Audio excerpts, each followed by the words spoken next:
Here we go. We are recording. So, last time, we finished up what ended up being a pretty big bar fight, but we were okay. Some mercenaries really wanted to pick a fight. Tried the diplomatic option. Diplomacy failed. And as they would say in Star Wars, we resorted to aggressive negotiations. So, sort of wrapped things up there, helped the barkeep put his bar back together with the help of some cantrips to clean up some blood and repair some damage. He was very, very grateful, so we got to stay there. I think he ended up even like letting us stay for free, I want to say, for helping him out. Yep. Then we hit the road, and this is where you're going to have to fill in a blank for me. How many further days travel did we go before we ran into what ended up being doppelgangers? I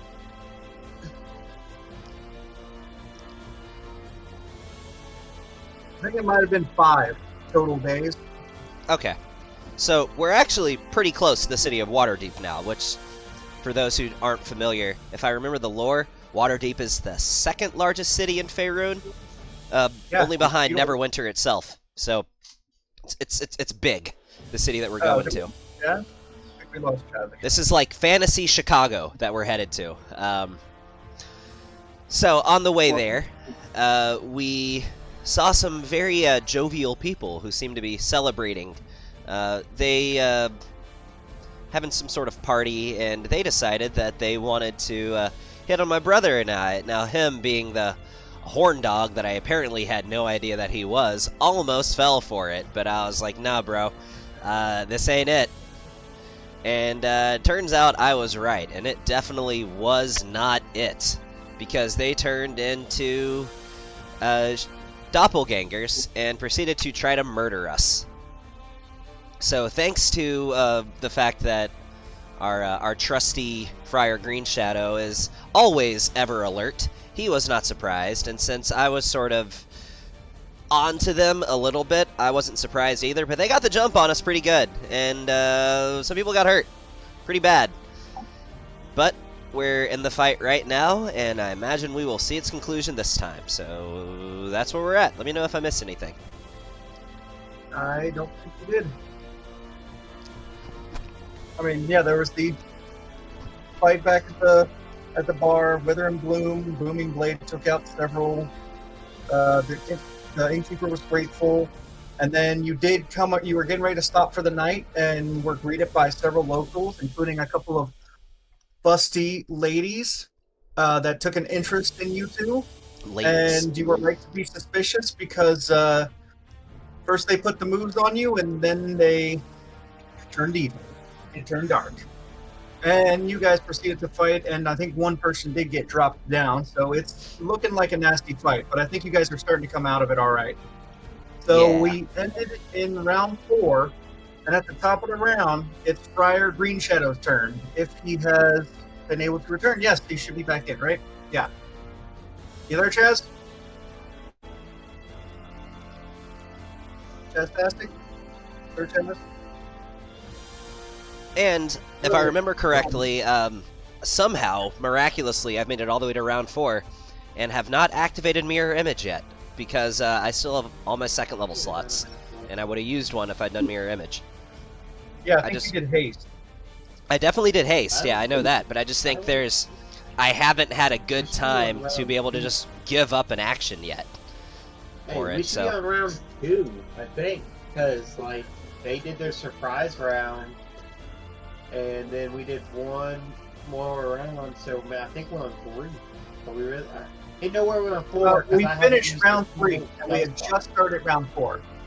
Because yeah, the first round was a surprise round, and that was what made it tough, is that they got like sneak attack damage, and the Reaper of Ball was in there going stabby. So we have only had 2 rounds to go. We had round 2 and round 3. They have had 3 rounds. So that is the distinction. I don't know. Mm-hmm. Was it 3 rounds? I was, but then I was just back up. Okay. And I remember that I still have my reaction, but I don't know about everybody else. Are we trying to give Chaz another minute or two to have his turn, and then if not, we'll come back to him. I mean, that's fine. Yeah, we'll give him another round too. I think, I'll tell yeah, you something funny. you said at the very end. My girlfriend's that playing Baldur's everyone Gate. has to react right at the top of this round. The other day when you were like, this is too easy, we have to crank up the difficulty. Oh, yeah.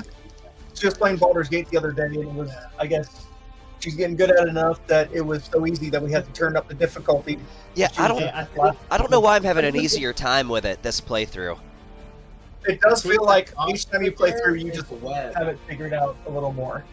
Like, the more you play, the easier it gets, kind of. And like, I'm playing a Blade Singer in this playthrough, and yeah, I mean the NPCs are having the same problem that you do. Like, they just attack and miss Mm-hmm. unless they get a crit. She's playing a Moon Druid, and she was fighting against Flynn, you know, the Gnoll. Yeah. And that's a tough fight with those Gnolls. And she went into bear form, basically got dropped, got back up to 1 health, turned into a bear, and started swiping, and then would bonus action heal, swipe, bonus action heal. Everyone else is doing their attacks. She's just tanking damage. The druid's just tanking damage. It worked. Like, the druid is a... No, but the warlock, yeah. No, it was. I thought she was going to lose that fight in team wipe, because I remember I team wiped my very first time playing, but surprisingly pulled it off. Alright. I think that 20-foot square is. I just Yeah. beat the Forge Guardian and never even dropped the hammer on him in the fight. Oh, I did that last time too. Same thing. You know what I did? Is throwing water bottles on them from up high with a throw variant. Hey, Water bottles? Yeah, green the bottles of water from That a hurt high him? height is 80 damage. It did like a 60 damage with each throw. Hmm. Chad, you back? Yeah, you know, I'm just on my freaking phone as a hotspot because I'm gonna have to fire these fucking assholes, but I got nowhere else to go, so I guess I gotta put up with them. Yeah. All right. Well, it is your turn, so while you're back, we'll try to get you to take your turn. There's Yeah. still 3 doppelgangers up. One of them, the named one, Arietta, and then the Reaper Ball is somewhere around here. No one knows. Was that box? Was that a Nathar's Mischief? That box was I've been trying to say for the past couple minutes. I don't know if this mic is actually catching our voice. I'm pretty sure that's a web. That's a web. Yes. Let me turn your volume up a little bit because you are very quiet. Try 170. Yeah, I've got you Um, at max. Huh. Yeah, it's just very Yeah. quiet. Yeah, we're using the little speaker because we got both of us here, so I didn't need my headset. Okay. I mean, we're using me and her are sharing a speaker too. I don't know why I like Yeah, can you All guys hear right, her? but it's all all good. Yeah. Yeah. right? Okay. All right, Chaz, you want to take your turn before your internet drops you again? Yeah. Yeah, one. Yeah, I'm getting Fantasy Grounds back on here. So Got- whose got- web is that? Who casted web? Me. Thought it was Balthazar. It's me off of my staff. Okay. That's interesting. Okay. Yeah, remember that staff I got him? Yeah, no, I'm got getting spider ideas.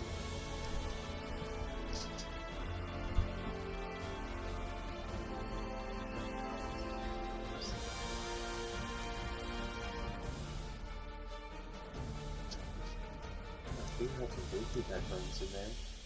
Um, And uh, hold on. Actually, uh, maybe the pocket yeah, right here. No. You're kind of cutting out, Shaz. If you have enough of a connection, then maybe you can just, like, Is that do what you're wanting to do, and maybe it'll, you know, show it. Like if you roll an attack or something. Yeah, just like move your character, roll some attacks. If you're having trouble with your fantasy grounds, we can move it for you. You just gotta let me know what it is. I mean, worst case scenario, use your phone. and just talk to us and walk us through what you want to do. Oh, okay, there he goes. He's moving. Okay, He's done for moving. Uh, advantage. Movement, fantasy girl. Anger. Doppelganger. I think I moved my character on fantasy grounds. No. Oh, Yeah, you I were- just heard you perfectly just then. Yeah, heard you perfectly. You're flanking the Doppelganger 4 right now. Right, with a movement of 20, and that puts me flanking the doppelganger. Very good. Uh-huh. I really haven't had a chance to think about this because I spent literally the last hour fucking with this internet. So I really don't even know what my plan of action is here. I just don't even know. But this is what I'm going to do. Because, what the hell? Kill them all, let God sort them out.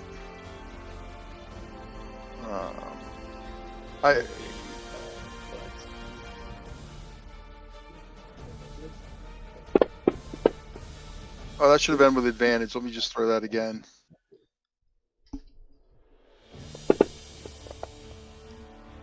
All I right, actually well, fucking missed twice. no, you hit the first time. Oh, I Yeah. did hit the first. The 14 one. hit. They don't have a lot of armor. They're fleshy. Alright, There's like no good. armor on them. They're not that dodgy. They're sloppy. Alright. Well, that's something. Oh, you can connect them to your computer too. And for some dumb it's really aggravate the fuck out of me today. Technology, it sucks. I'm going to take an offhand attack here in just a second, guys. Alright, offhand attack, and this will be at advantage. I'll click that.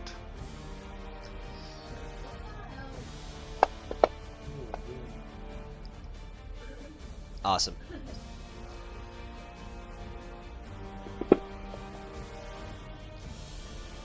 Yeah. Owie. So that was move, action, bonus action, and I don't think I have. I don't think I cast. Here. Let me see if this- Oh, I do have Zephyr Strike, but I'm going to stand in the fight. I'm going to stay there so that we got flanking going on. All right, and where's that past turn thing?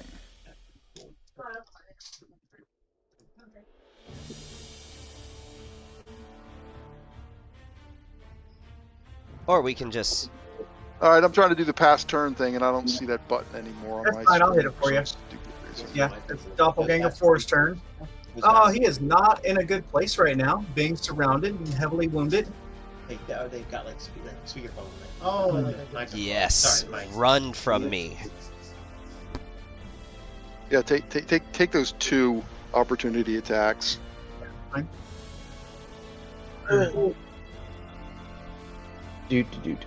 All right, let's see.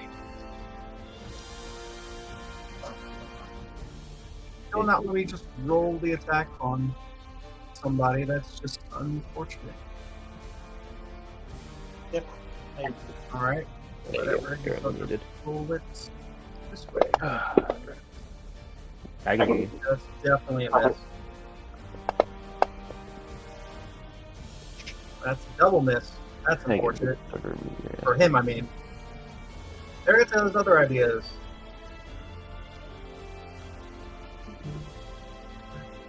Oh no!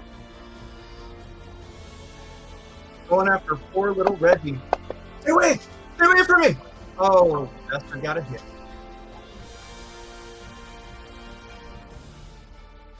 You see poor little Reggie scream as hits him for 8 damage, and then goes for a second attack. Oh no! Just clubbing at him with his. Oh! I'm going to silvery barbs that, Saving for Reggie. and Okay. I will give advantage to Dahlia. Oh shit! What did I just accidentally drop the thing on when my thing bugged? Oh, I was not trying to drop it on you. Literally, it like lagged just as I was dragging the mouse over. I only have one Right. first level slot. left. At least he's not critting poor Reggie, but that's still gonna go down. Oh, man. That drops him. Then afterward, oh no, I guess he can't move anywhere because he's used up his movement. That's his turn. And then it's over to Dahlia. Did they make a save because she went through web? She was also in the middle of web. I don't remember if she made a save or Oh not. no, he was like half on it. I think Yeah, half I on it saw counts you as you go in it. down this way, though. Half in it is in a spell. Yeah, Half what's in a spell. Yeah. Yeah. Yeah, what's the save for it? Hold on, let me see. I think it's on her turn. Web. Come on, pull up web. Ah, here it is. All right, it is a must make a dexterity saving throw. Yeah, that's not a save. She's stuck there. She is restrained, so she doesn't do any of those attacks. Well, Reggie took. Reggie's back at like 30 health.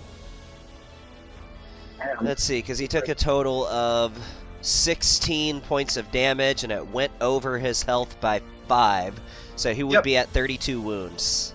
Yep, that's what I got him at. All right.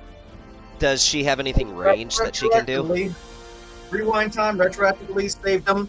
I think from now on, if something gets missed, we're just going to keep rolling with it. We got to catch it quick. Yeah, well, yeah, that's understandable. Question, though, does it say that, like, does the web spell description say they can use their, like, action to try to free themselves from it? Because at the very least, maybe she can do that. I think they can, right? So,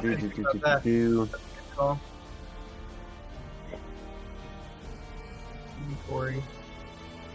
Spider staff. Web.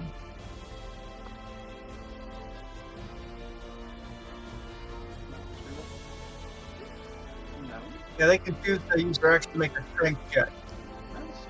Yeah, to get out. With the spell save DC. A check. Okay, does it say strength check or at strength athletics check? Strength. Let's see if she would pass it. Yes. She passes it to make a strength check against your spell save DC. Well, her check and her saving throw bonus are going to be the same, so. Okay, well, even still, took the action to do it, so still can't get over there and attack Reggie. She can move now. No, she can't attack yet. All right. Anyway, Talia, your turn. And you have advantage on a thing of your choice, by the way. You have advantage on your next attack or attack. Not even the next one, just one that she chooses within the next minute. One attack within the next. Attack, a saving throw, or ability check. Okay.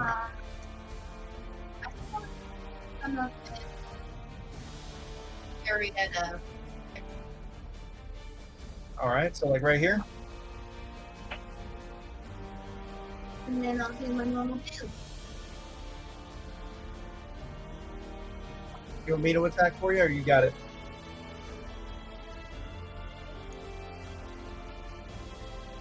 I mean, I can. Got it. Yep, or advantage on the next attack you choose. Oh yeah, so you don't have to use it. Because the silvery bar. Oh, so I didn't. Wait, never mind. Hold on, though. I never would have used the silvery barbs, so technically I would have never used the spell slot. So technically she wouldn't have that. Advantage anyway. You have Yeah. advantage anyway. I know, but So you roll a 6 before you actually miss that first attack. You want to attack with your pole arm or with the glaive end? With the one end or the glaive end? Well, that would have been my question. I'll get it back. Remember, it's still with advantage. Oh, okay. Mm-hmm. Right one? Okay. I feel like it's like Swings. Right.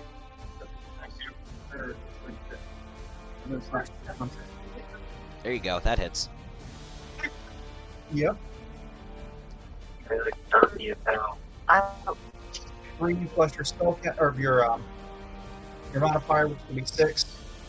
So that's 9 damage to Arietta, right? Yep, that would be right. You fighting with that or just regular attack?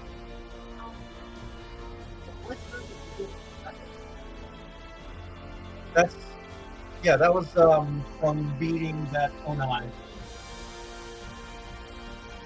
No, it's actually not just a weapon of glaive, a regular glaive. It is a glaive of spite, and let's see, weapon of spite. What does it do? You get your +1 bonus turns into a +2 if you're attacking an enemy that's made an attack against you in the last round. Yeah. So if it damaged you since your last turn, you get a +2 instead of a +1. So it can be a +2 blade, basically. All right. No, that's what you've been rolling with. But you only had that bonus if you've been damaged by that person in the last round. So 6.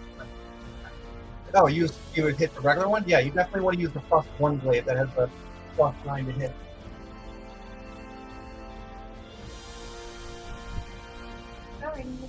That's fine.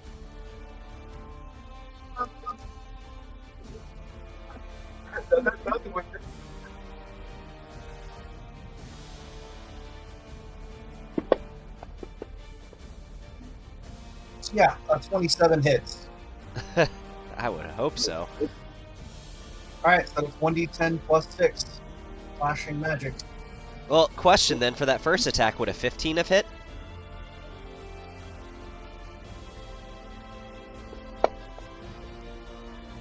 Right. It was a 14, but it only got the +8 bonus. But, Oh, it might have, but you attacked with the wrong one. You just rolled the wrong one. You probably would have hit. Alright, so that one did hit. You already rolled the damage, right? Yeah. Rolled a 1 on damage. Dang. I know. at least You there's a wanna drop +6 that on there? bonus. Oh, yeah. Yeah, you have 4 level 1 spells left. Yeah. That's Alright, I'll take off 1 level spell slot and you can roll 2d8. Do you want me to roll it? Because I can easily right click the. Yeah, it's easier this way. Since you're not playing on a big PC. 9 extra damage on him. this might be the most damage I do. Because it might be like that. Anyway, that's your action. Hold on a second. Alright, over to the Reaper of Ball.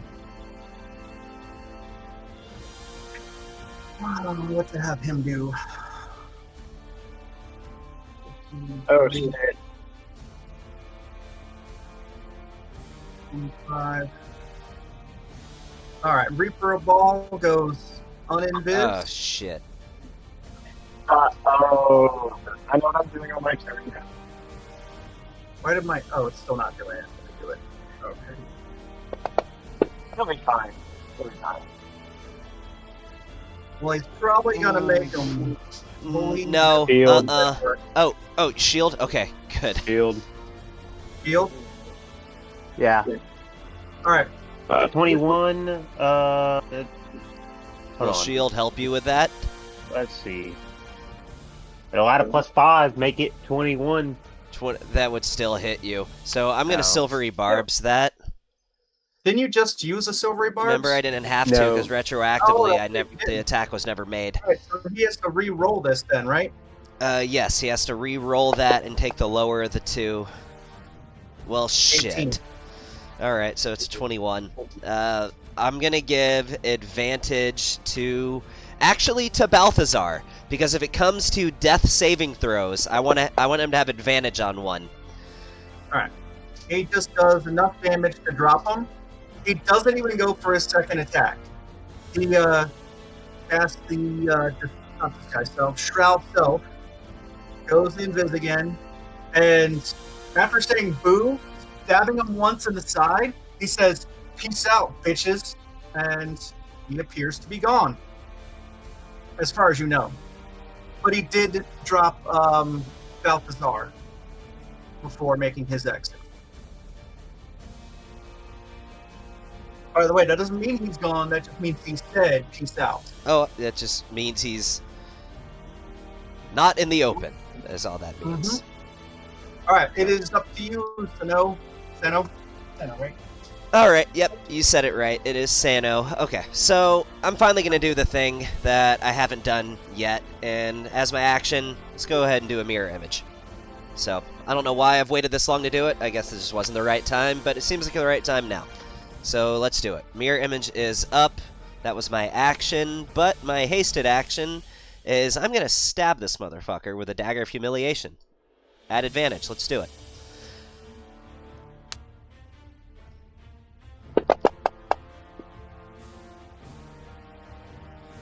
Cool. Alright.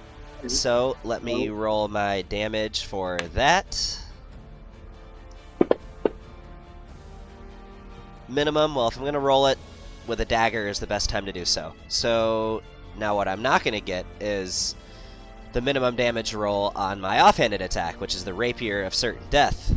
I'm not going to get minimum damage on this one, am I? Right? Right?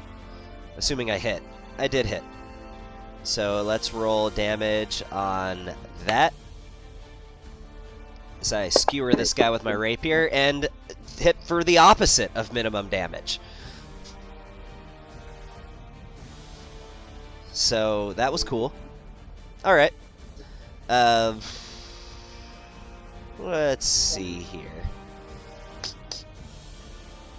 You know, I think I'm happy with where I am. So that will be the end of my turn. I like the little tag team that Friar Green Shadow and I have going. All right, now over to Ragenbalder. Alright, so I cannot get to you, unfortunately. So I am going to go 5, 10. You don't have range. I do have range, don't worry, I'm picking you up. 15. It's not optimum. So from here, am I in I have to make sure I'm in range for Healing Word. Healing word should be 60 feet, I think. Should be 60. Yeah. Yeah, you should have more than enough range. Perfect. Where you were. Get money where you were. You're right, I was fine. I was fine where I was. Never mind. Okay, I'm not going to move. Instead, bonus action, Healing Word on you so we can get you back alive. If I can find the spell. What? And honestly, in a fight, whenever you're up against like tougher, harder hitting enemies, just getting someone back on their feet is better than healing them up a bunch. Because that second heal might be completely wasted, you know? Well, the nice thing is you can do that with a bonus action and then shoot with a bow or stab with a sword or throw a cantrip on someone, whatever. Rolling on the combat tracker. It's not working on the thing. There you go. Oh, there it goes. Minimal health, that's better than nothing. Yeah. Main action, I'm going to obliterate the... Well, I have 5 options. So I'll move 5, 10, and make an Eldritch Blast attack against the Doppelganger 4. Oh, I forgot you have Eldritch Blast. That's a And nasty actually, you can combo. make 2 blasts.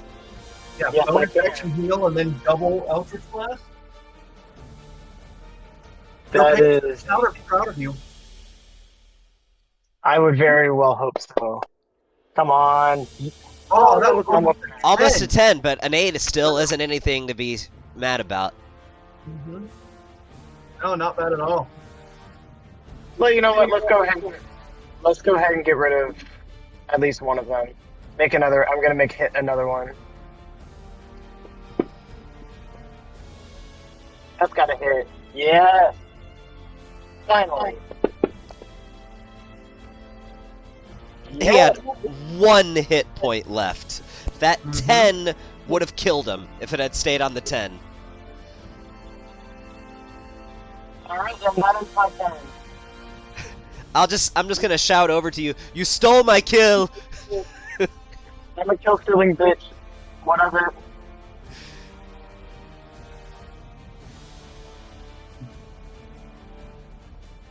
Please shut up. Dead. All right. Well, if you want to remove the prone condition for Balthazar, Oh yeah, I can do that too.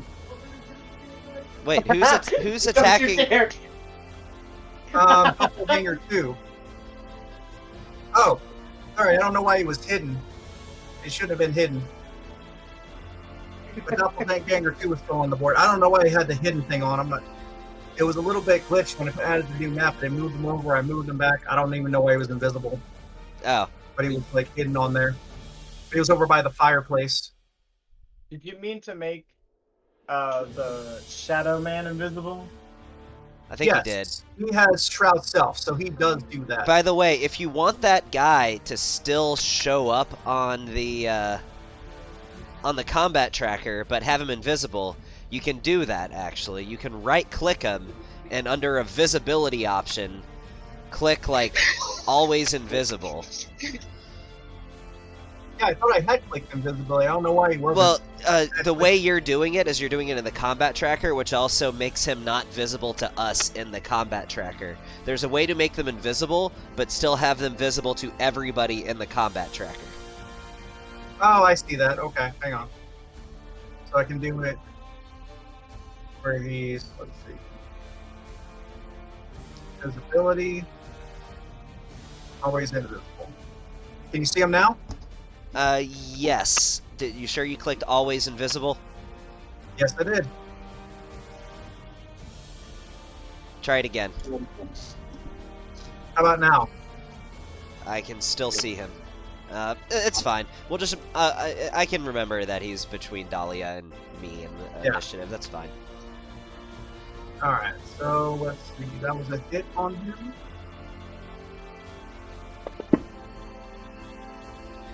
Only 5. I'm gonna roll another one.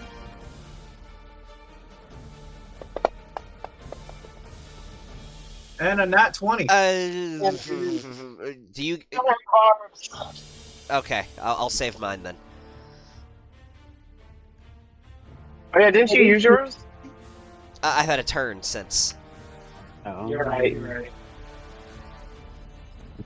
Okay, So, am I using his silvery bars? Am I re-rolling it? Ragnavald Yeah. it is. eating Okay, my. It's still a hit, but not a crit. That's I mean, it could be the difference between insta-dying. Probably wouldn't have insta-killed him anyway, but... Alright, well, he's down. Alright, Doppelganger moves over here. Now it's over to Balthazar. Alright, do you want to... Well, he would have to use half his movement to stand up, but... That's fine.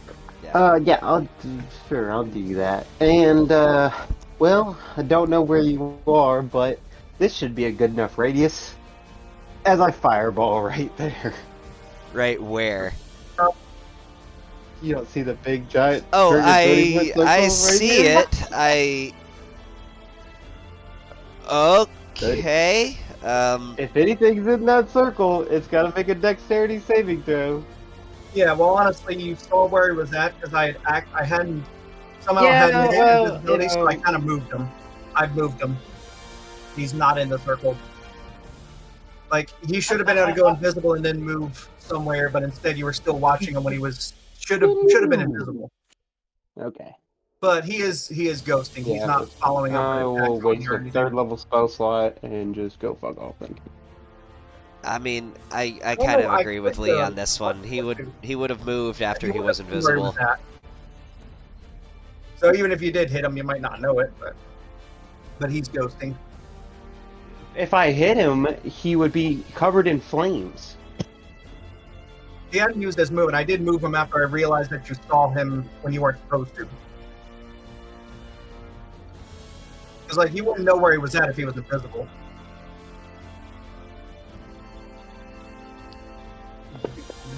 So Reginald is down, making a saving throw. Death save. He rolled a 3 on his first death saving throw. Yeah, that's a failure. Yeah, it's over to Green I didn't, say Shadow. who I didn't say who I give advantage to, but could you re-roll that theoretically? Because I did. So that's it. Oh, re-roll the death saving throw. Oh, it did it Yeah. automatically, but Oh, it did. Okay. Well, so yeah, it does that. There's a way in the settings you can turn it where you can turn it off for auto rolling death saves, but You want to show me how to do that now, real quick? Silvery sure. barb death throws? Yeah, it's technically a death. It's a saving throw. A death save is a saving throw. Technically, he would have advantage on his from the attacker. But yeah, let me try to figure out where it is. You Wait, keep on does rolling. I'll figure it out. Balthazar doesn't have silvery barbs, right? I did give it to Said him. he wanted to give advantage to him because he never decided who he wanted to give advantage to with his silvery barbs, and he was wondering if he could go ahead and give it to because he would have, because he knew he would have had to roll the death saving throw if he got down. Oh yeah. Is there a way? You said there's a way for me to turn that off, right? So it won't automatically do that. Yeah, I'm looking into it now. We can get to it later. It's fine. Yeah. I mean, it's only one death saving throw. Like, I'm not gonna have him be deleted. He can roll another death save or whatever. If we want, we can just continue with Friar Green Shadow's turn. Confirm that Doppelganger 4 is dead, right? He's out of the game. Oh yeah, no, I can take him off the board right there. I was positive that was the case. I just wanted to make sure. He is a pile of flesh now. All right. 1, 2, 3 movements to here. My Zephyr Strike is still up, and I have not used the attack advantage of the Zephyr Strike. So I am going to use that to give me advantage on this attack. And if I hit, I get an extra D8 of force damage on this attack.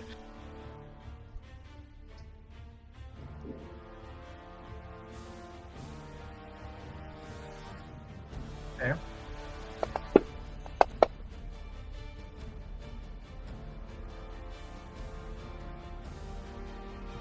All right, that's a good solid hit.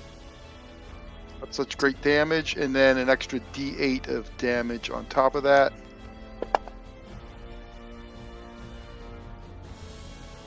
Then bonus action, second level healing word to the Sir Reginald.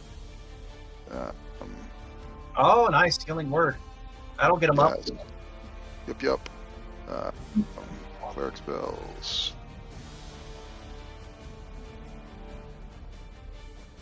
I know I have it. Can't seem to find it. Yeah, I'm pretty sure you have it too. Should be first level spells. Wait, do you not have it? Yeah, you do have it. First level spells, healing word, 5th one down. Yeah, I thought, you know what? I just didn't have the whole frickin' thing rolled far enough up. So second level healing word, that should give me. First level spell. You do have. I'm casting it as second level slot. Oh, okay, gotcha. Okay. So 2d4 plus my spellcasting modifier. So, and I don't know how to upcast this. I know somebody told me how to do it last week, but click and drag the dice, and then right click it. without letting go of the left click while you're holding the damage. click and drag the dice. Yeah, so click and drag your damage dice for whatever it is that you're rolling, and while you're holding that damage dice, right click one time, or for the number of times you want to upcast. It won't take the spell slot from you, so you have to mark off the spell slot, but yeah, you can do it. I'm marked off the second level spell slot for him, so you can go ahead and burn it. Yeah, I think I didn't do that correctly. You're trying to upcast Healing Word, right? Yep. Okay, so over in Healing Word, you should see where there's like green cross. Like that. Yes, there you go. I rolled that one, but that would Alright. be so he can have 8 healing basically. Was that the upcast? I thought Healing Word was automatically 2d4. No, it's 1d4. Okay, then that would be the upcast. Yeah. Yep. All right, I'll get that figured out at some point. I marked off the second level slot. Now, because I'm still under the effect of Zephyr Strike, my movement, I have used 3. So I still have 20 plus an additional 30, which should allow me to easily flank this doppelganger with... And he's Ragnarvalder, looks like, yeah. Beat his So- ass. Move, I attack, didn't mean to do bonus that. action, heal. What's that? Nothing. Don't worry about it. I still think I have 3 more turns under the effect of the spell. So anyway, let's move on. Next. All right, Arietta finally gets to go. Wait, is it Arietta's turn? Oh, I guess it is. Okay.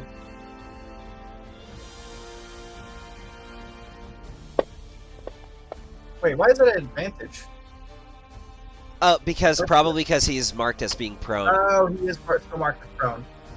Oh, well, he wouldn't have been able to get up, though, yet. That is true, but you can at least remove the unconscious part. Yeah. We shouldn't have... Oh, he does have a... Okay. But yeah, you're right. He wouldn't have had a chance to stand up, so it would still be at advantage. Better not roll 7 damage on him. Well, she's going to. All right. So much for that effort. I mean, it got him up and out of death saving throws. Now he's going to go 5, and then trying to leave Dahlia's space, which gives Dahlia an opportunity of attack. Not going to try to cheat you guys. She is downstairs checking on the kids, but I'm going to assume, I feel like everyone would agree that she would take an opportunity attack. If it was me, yeah. I would have gone straight for the execution of Sir Reginald if I was controlling Arietta. No. I'm controlling Amelia. Oh, I know. I'm Go just for an saying, attack. if I was the one controlling Arietta, I would have gone straight for the kill. He wants to drop him. So that is I would 6. be biting out Sir Reginald's throat right now.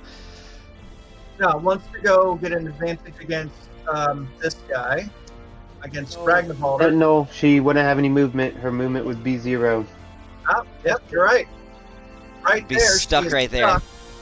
So it will actually take another attack at Sir Reginald, who is down and technically dying, and gets another hit on him. You don't Makes even roll him take damage. If you another hit death saving throw. if you hit when they're down, you don't even roll damage. That's 2 failed death saves. It's Well, I just guess so you that- could roll damage, because it would be an automatic kill if you hit them for an amount of damage with a single attack equal to their max hit points. But, again, that part is optional. This has turned into a very bloody fight. It is over to Amelia.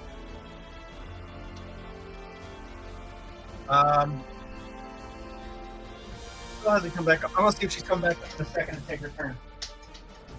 Hey, honey, it's your turn. She come back up.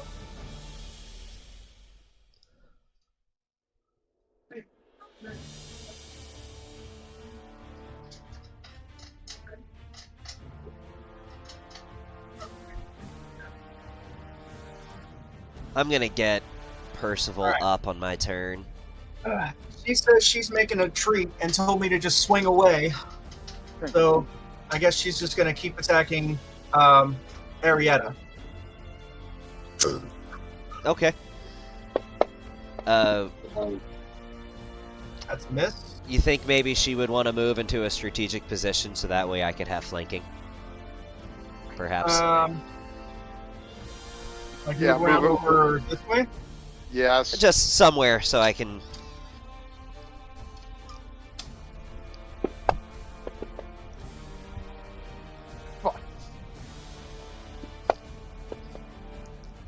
Alright, that one hits.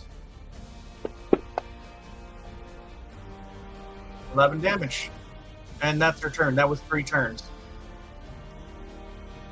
Alright, now it's the sneaky bastard's turn. Yes. I believe it is.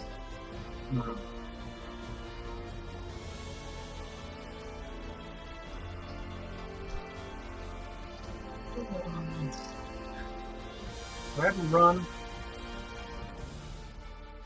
Do I have him run? Is the question.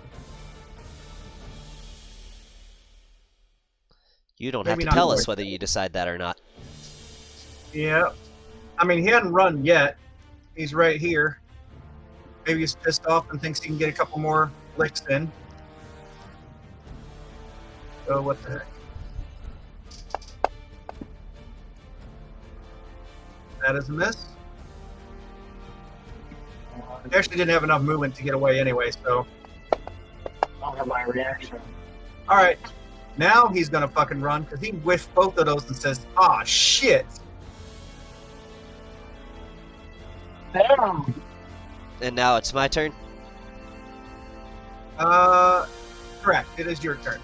Okay, Go ahead. so here's what I'm gonna do. We're coming in with a Wither and Bloom. I only have second level slots, so I can't upcast it, but 10-foot radius, Oh, no. and I'm gonna put it just like this. And so all Oh, creatures no. that I choose have to make dexterity or constitution saving throws. So I'm choosing Arietta, I'm choosing Doppelganger 2, and I'm also choosing the Reaper of Baal. Because it doesn't say I have to be able to see the target, I just have to choose the target. So in the event that the Reaper of Baal is in this circle, he's getting affected by it as well, and I'm going to choose Sir Reginald to channel the healing into. Sir Reggie went down and took a hit and fell 2 death save throws by that hit. Yeah. And you took some more hits on Arietta, who's really getting low. Now he's casting the Withering Bloom, which is actually going to get him back up. So, can I roll the saving throws on them? Absolutely. Seems fair. Cool. So, let's do it. This is going on Arietta. Awesome. She Fail. fails. Let's roll it on this guy.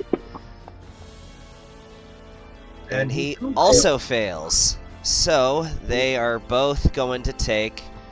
I'll roll it in the chat so you can apply it to... Or do you... Yeah, I'll just roll it in the chat. So, they both only take 5 necrotic damage. Kind of sucks, but that wasn't the point. Sir Reginald... Now, let me look at the description real quick. Okay, so Sir Reginald can heal for... What is the value of his hit dice? Because this is going to be the easiest way to do this. Yeah. Is it a D8? Have to- I think it's a We're gonna look at D8. Reginald's hit dice. They are... Yeah, they're D8. Okay, so roll a D8 and add 4 to it. And he heals for that much.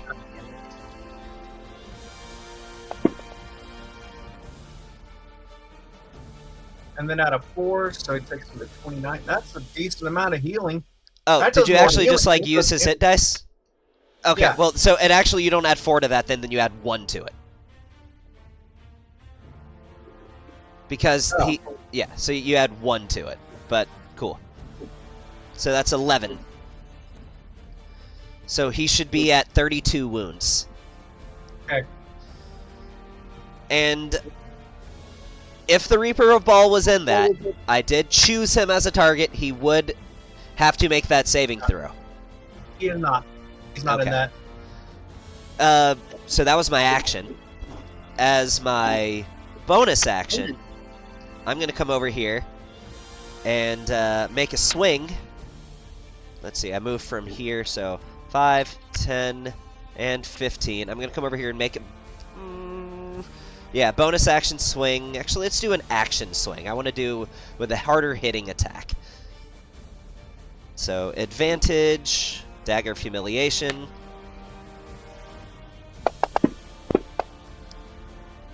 That's going to be a natural 20.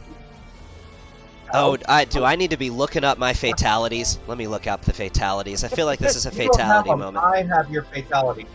Oh no, I have your Oh, you have the I have- table, but I still have my own fatalities. okay, you have your own fatalities. I have the table for what happens when you kill an enemy Okay, with that dagger. that's They're a dying. fatality moment. So, this is what we're doing. All right. So I am taking the dagger. I call this the field goal. So, as I slash at Arietta, I completely just like decapitate Arietta. As her skull falls to the ground, I catch it on the dagger, and then I shake it off towards the ground, and I punt kick it off in just some random direction. It goes over this way. Cool beans. Roll a d20. Oh, that's right. I got a kill with the dagger. I did get a kill with the dagger. That's a 14. You take one additional action immediately. Immediately? Yeah, you get one additional action right now. Okay, but I have to do it right this second, you're saying? Yeah. It's your turn. Yeah, it's okay, on your turn. Now so it's before on. I move, you're saying? I mean, you could, if you have any movement left, you can use the movement first. Okay. You know what? Then I don't have anything creative at the moment that I can do, because I'm running low on spell slots. So yeah, well, let's... you could use another level spell anyway, because you just used level spell. Yes, that is true. I could only do a cantrip. Or a melee attack. But if I get an action, it can be a spell, right? As long as it's a cantrip? Yeah, you can use a cantrip too. Alright, well then. I'm gonna move over here. And, yeah, okay. I'm just gonna go in with a violet flame blade and hope that Dude Bro is within 5 feet of this, because I would see the fire arc off in his direction if he is. So let's do it. Violet flame blade. Let's ignite this guy. Gonna give the dagger some more action. Let's go. Do it.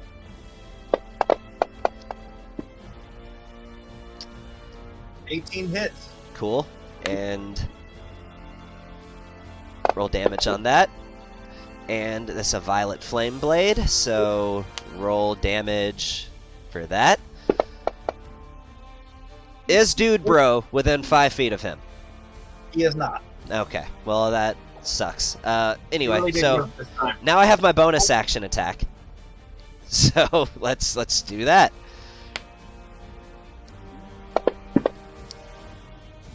That hits. Rapier. And you know, I think that's enough of a turn, so that's it for me. Yeah. No, Doppelganger number 2 just starts snarling, seeing Arietta die, and growls, "What the hell is going on?" Oh, how did he Why react to you me let him punt kicking fight? her skull? Yeah, no, he is absolutely confused by all that. There's one, Well, yeah, let that's me- the last Doppelganger up. Well, let me tell you what's going on. You made a big mistake thinking you could take us down. I'm going to put down my loot, interact with objects, and what I said is going to count as my unsettling words. So it's going to take a d6 off his next ability check. I'm going to grapple You're this doppelganger. gonna grapple.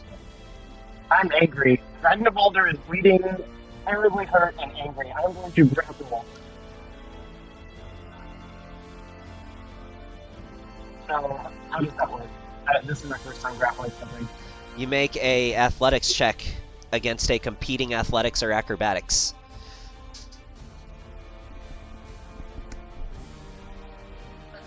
Wonderful. Alright, I will make this athletics check. And I'm going to go ahead and still rebarbs this kid. So whatever he does, I'm going to grant myself advantage on this guy. And Well, give you him would roll that this after is- the fact. You wouldn't have to call that out till after the fact. Oh, that sucks. Don't worry. So, reroll, since I gave myself advantage and gave him disadvantage. Well, that's really up to him, but by Raw it wouldn't work that way. Yeah. What's up? That's up to Lee. I couldn't hear what he was saying. Oh. He Like, he was wanted really to far from silvery the barbs ahead of time so he could give himself advantage on this.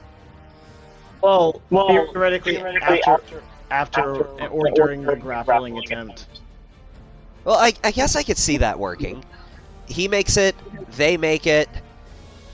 You're still within the same roll, so he gives himself advantage after they make it, and then rolls it again.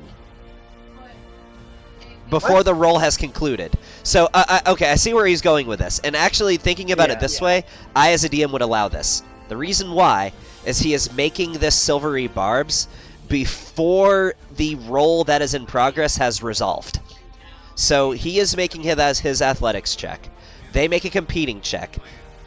You've not yet reached a resolution of the competing rolls. And before that resolution has been reached, he's using silvery barbs to give himself advantage on a roll that has not resolved yet. Silvery barbs. Reading it says you magically distract the triggering creature and turn its momentary uncertainty into encouragement.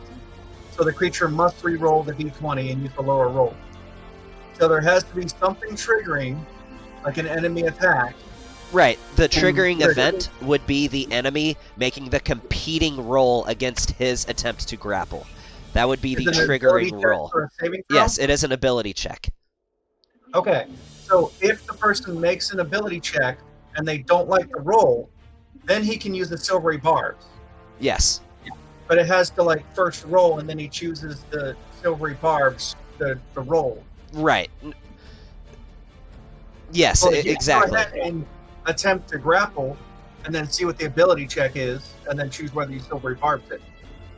And then he wants to give himself advantage as the recipient of the silvery barbs. You can choose yourself, yeah. So sounds like you could do that. And then use that advantage on this roll. That's the that's Use the advantage iffy on what part. roll? This the advantage exact on what one, the one going on right now. Well, he's not I making could roll. He enemy he making is roll. though, because he's making an athletics check to try to grapple. I could No, see he a would have to DM make- ruling this either way. Yeah, you would have to make the athletics check first before there was ever any trigger for the silvery barbs. Okay. It's Right. like we're trying to do like a time loop where it's like, I'm going to do this, it's going to trigger this, and then I'm going to use that for this thing I already did. Yeah, I would go. I could see it going Like, either way. Definitely silvery barb his saving throw, because that is what it says in the description that you can do, which is still broken. But that's all. Okay. Yeah, that sounds fair to me. I could see that really. I could see really that going either way, but yours is probably the safest ruling. Yours is probably the. Yeah. I have to make more of an argument for the other way than I do for that way. I try to make a decision as far as like what the makers of the game would probably rule. Usually. But also I want it to be fun, but that doesn't really make Yeah. it anymore. I'll give you my argument for the reverse after the game, but I totally understand you rolling it the way you did. Yeah. Alright, go ahead and roll the athletics check and all He that already stuff. did, I did roll. and it just wasn't great. And Well, so so you I rolled was a 3 now. hoping he could give Okay. himself advantage. But he still has disadvantage and a minus D6. So. So let's Yeah, see, that's true. Doppelganger. What is it? Doppelganger 2 has to make a athletics check as well. Yes, and if with a minus D6 on it.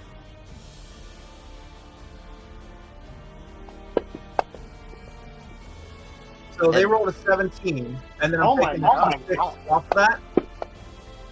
So it's a 12. You want to try to silvery barbs? Yes. Then they would reroll, but I can't reroll mine. Yeah, so he will have to re-roll the check. And he rolled a There it 3. is. Okay. So it still worked out for you. You rolled a 3. Yeah, you yeah. charged him and made him roll a 2. Still so worked you're out. grappling him. Yeah. He rolled a He rolled 2 a second 2 time. second. That's why it's still powerful, even Don't if you even convert it. need the D6. I'll give advantage to Balthazar. I get advantage. Okay. He already has advantage from me. Can he have 2 of them? Oh, you already. Give it to give it to. Oh yeah. Give it All right, to. No. Dahlia will have turns coming up soon. Oh, that's fine. Yeah, they'll get advantage. Green, yeah, Dahlia or Green Shadow. I'll turn coming up soon too. I'm flanking. I really don't need it. I'm not flanking. Just throwing that out there. I mean, you're at the end of the fight. It doesn't matter too much. Well, and Dahlia. well, will he's move right. right- Yeah, give it to Sano because he's not flanking. That makes sense. But Dahlia. I'll will give move- it to Sano. And technically, I'll move with my movement, I would have moved here. Oh. No, I can move the flanks. That's fine. Because by the time it gets back to you, right? Oh, never mind. I would have done it. That's fine. I'm about to blow this. Alright, so restrain. All right, Doppelganger 2 is a little bit worried. Oh, run from me. Panicking a little bit. He can't run. He's restrained. Oh, that's right. Well, grappled, not restrained, but yeah. Whatever, grapple. Well, you can't grapple. You could be grappled by someone if they're dead. He can hit me. That's not going to Good kill him. luck. What's that? He was just saying something. He wasn't saying nothing. Oh, okay. I thought you said something. I try not to ignore if someone says something. I don't want him hitting Ragnarvalder again, so I will use my last first level spell slot to Silvery Barbs that. Gotta mark mine out. So here's another attack roll. It's still a hit. Shit. All right. He is panicked. The doppelganger is panicking though, and is going to try to run. Booming Blade! All right, do it. Alright, come on. Oh, and you didn't give me my inspiration for doing the recap. You're right. I absolutely forgot that.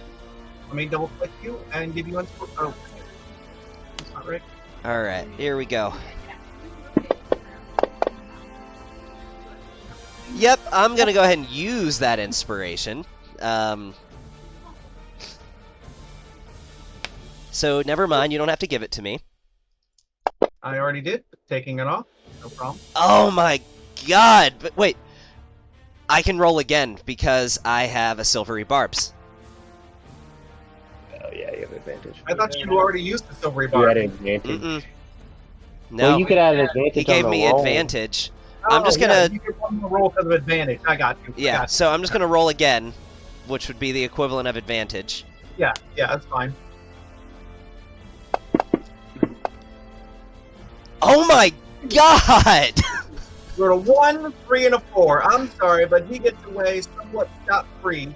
The only person who will get a hit is Green Shadow if he wants to. Yes, I would very much like to. Are you sure? You want to think about it? No, I don't. What the even think for a fuck moment. was that? That was your worst rolls of the season. How's that? Roll. All right, go ahead and roll. I needed to roll a 5. I rolled less than 5 3 times.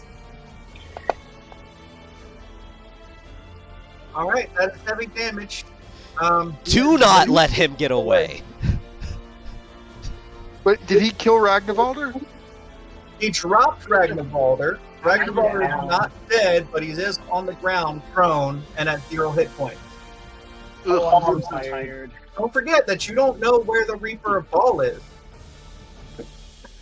Just Do saying. not let him get away. Just saying.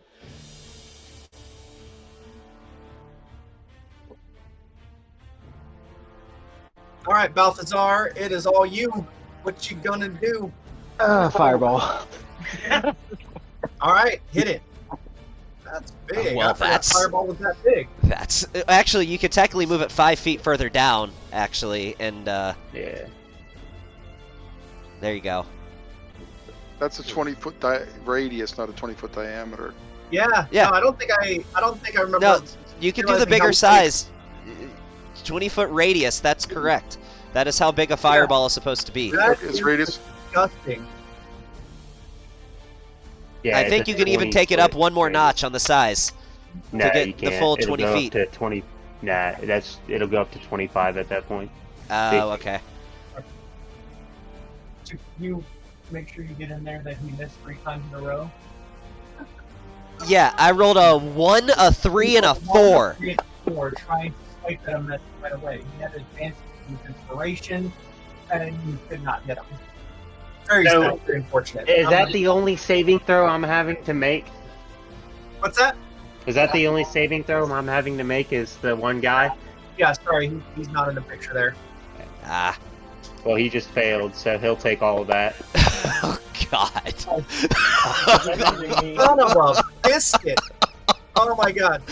Dude, Hold on, it was only- water before I do this. This, a One Piece quote comes to mind, and that is, you just hunted fish with a cannon. As you unleash this enormous firebolt, engulfing the entire area in flames, you see his body turn to ash as he screams. And then it turns to gasping because he can't get any oxygen and he just drops into a little charred corpse. Sorry, I wanted to make sure I played that one out. Hopefully I wasn't too loud. God, But yeah, that you was... roasted that bastard. You literally see me, like, I'm ready to start taking off after this guy, and then just... Nope. I do a little hop to stop. Even though It's he's like, at the edge, he is absolutely a pile of ashes. brother, after this, remind me to have you have a conversation with you about overkill. Please tell me, Nick, that your character has like a little bit of fire still in his hands and just goes, Yeah, oh yeah. Oh yeah. I said not to let him get away. That wasn't exactly the reaction I was expecting. Well, these fuckers them dropped me fucking twice, and if that invisible motherfucker comes back, he's getting one of them too. I feel kind of alright. I brush off some of the dust.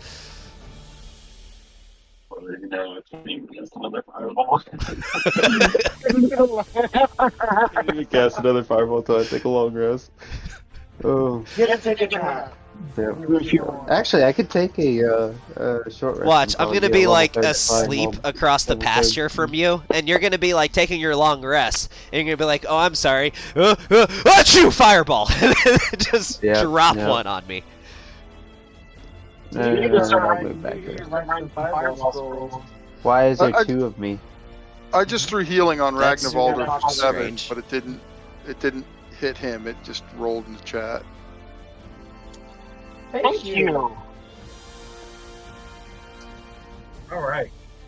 So Hey, guys, it was a little bit rough and sketchy. Like, they definitely, with the surprise round, definitely were able to put a hurting on some of you guys. Now that we're I'm just gonna say out loud. Oh, what's the matter, Reaper? Now that you're not outnumbering us, you don't want to show yourself? Huh. I see you're no fool to the concept of cowardice. Are any of you guys familiar with Shadow of Mordor's Nemesis system?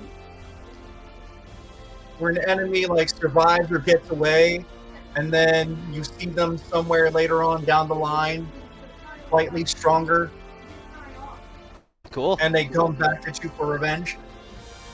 Yeah, I'm picking up See Invisible. See invisibility.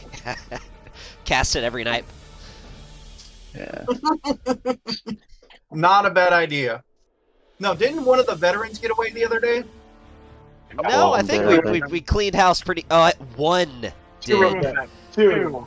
Oh, two. No, you were about Yeah. to get away, and I think you did. I stopped one of Okay, them so yeah, so anyway. Only one, got away. two of them were Yeah. fleeing, but one got coup de grace on the way out. So One got held person got by me. away. Another one almost got away. So, let's see. I'm on my notes here. I'm going to have that both of them got added to the Nemesis program, and that you may see them again. Yay! Okay, so we're ready for long rest because this was at the end of the day when the twin sisters Zelina and Arietta showed up. So, yeah, I mean, I'm gonna short get rest. up, Long rest. covered in blood, dust myself off, turn to Sano, and is this your doing? Are you responsible for this?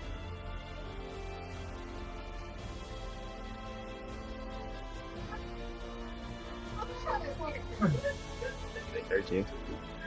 I think he's a little shy. I don't know if they heard you. Or what? What's going on? Oh. You're not like me. Thanks. So I'm going to turn to Sano, dust myself off, look him in the eyes, and ask, "Is this your responsibility? What have you done?" I don't know what you're talking about. Is what my responsibility? Did you fuck with the Feywild? No. I mean, there are quite a few Fey from where I'm from, but to my knowledge, I have not committed any transgression towards the Fey.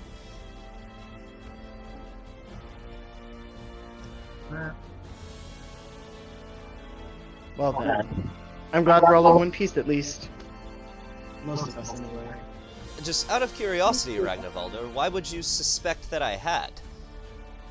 Well, something tells me that you perhaps had an escapade of the licentious kind with one of these women in the past, and she's come back to kill us.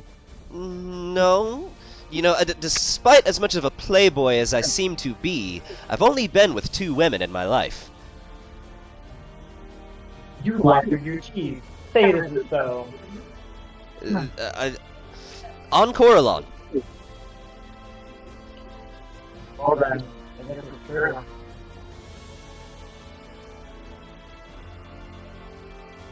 An incredibly dangerous fellows today. But we should probably figure out who did this. And what they want. Or it was just a random thing that happened to us on the road. Maybe. Oh, wait, Ragnarvalder was down. Did someone heal him back up? Yeah, I did. Yeah. Okay. But it didn't hit onto him. I rolled it on him. I thought I did. I hit him for a cure wounds for a total of 7. Okay, so he should be at 45. There we go. And then that should be removed. Okay. Yeah, that was a bloody battle right there. It was. You guys long resting? Yeah, I'd assume so. Voila. Thou hast been long rested. So, in the interest of transparency, I mean, I was trained as a blade singer in a forest known as the High Forest in the northern regions. There are quite a bit of fey creatures that live in that forest, but to my knowledge, I've not done anything to anger any of them.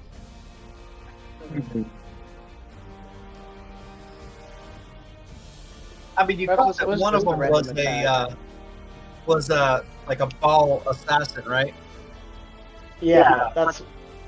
Oh, wait, turning to Santa, I was like, I could recall that one of them might have been an assassin. Yeah. Well, yeah, they were working with the doppelgangers. Were working with the Reaper at Baal.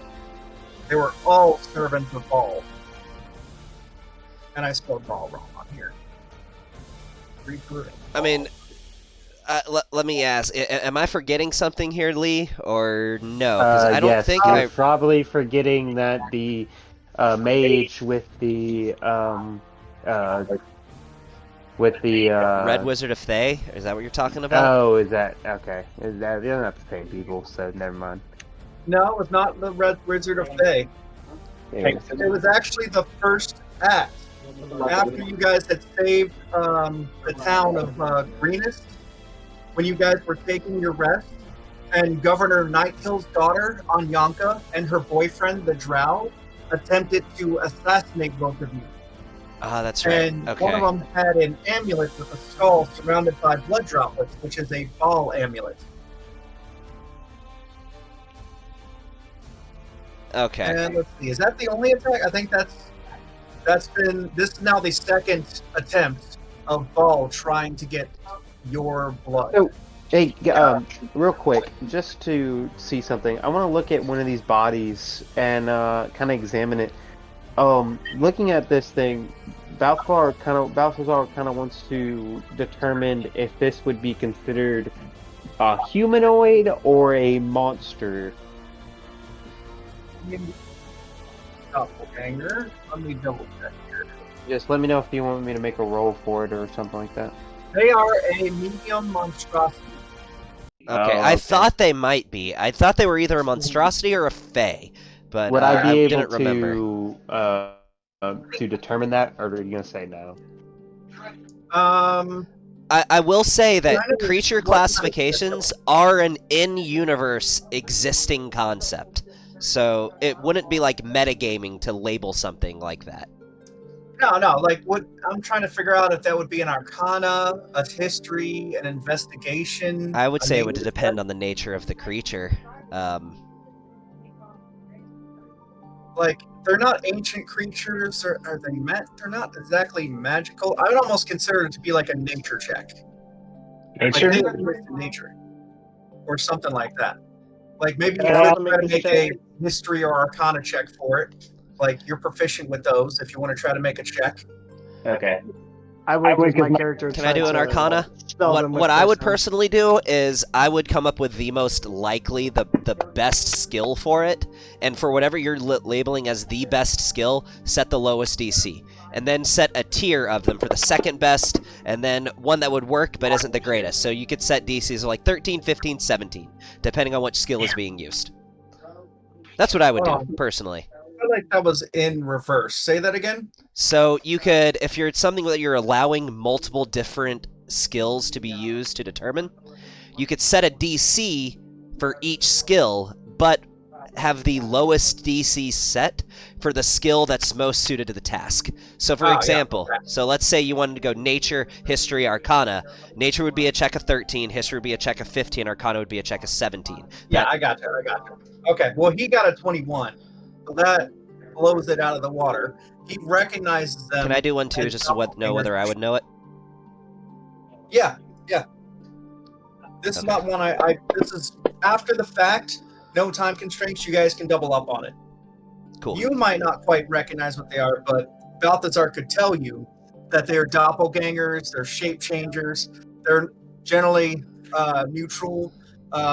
They are very savage and can get surprise attacks on people and can be somewhat murderous, and also have the ability to read thoughts.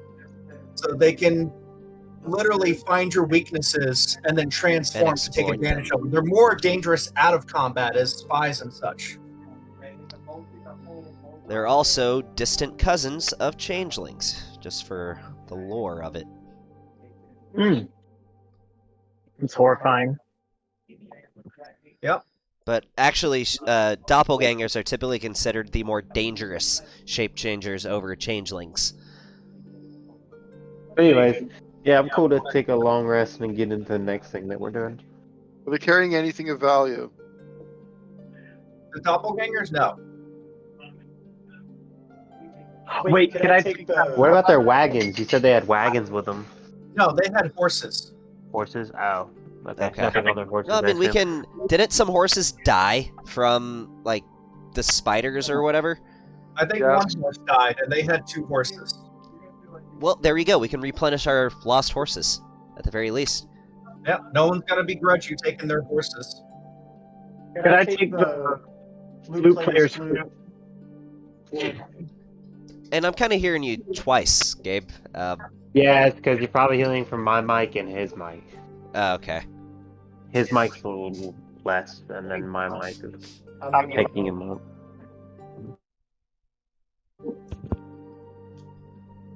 Can I try pilfering that flute? What's that? He wants to get the flute off of the one of the guys who was One of playing the the flute. doppelgangers was playing a flute. Yeah, that's fine. You can add a Yeah, flute to you your can have. inventory.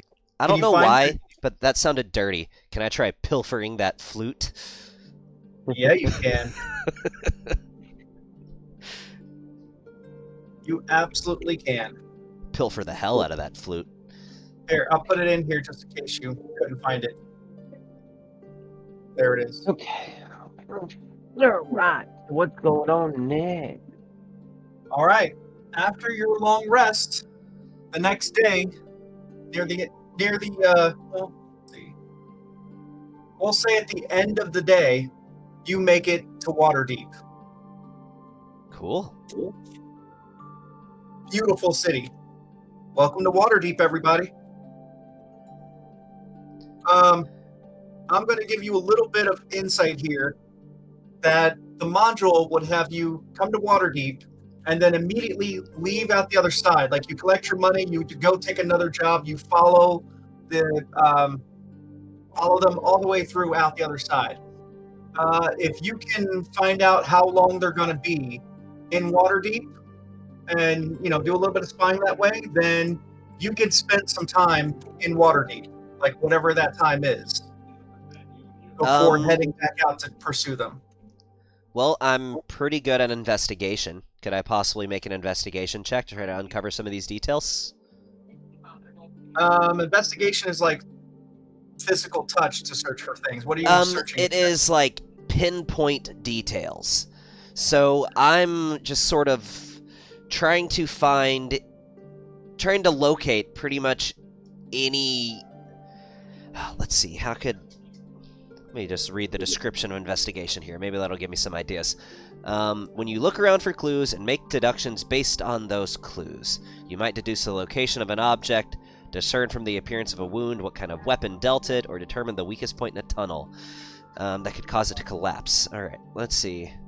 So, okay, I'm going to give you a heads up. I'm going to give you a little bit of what's going on when you enter Waterdeep.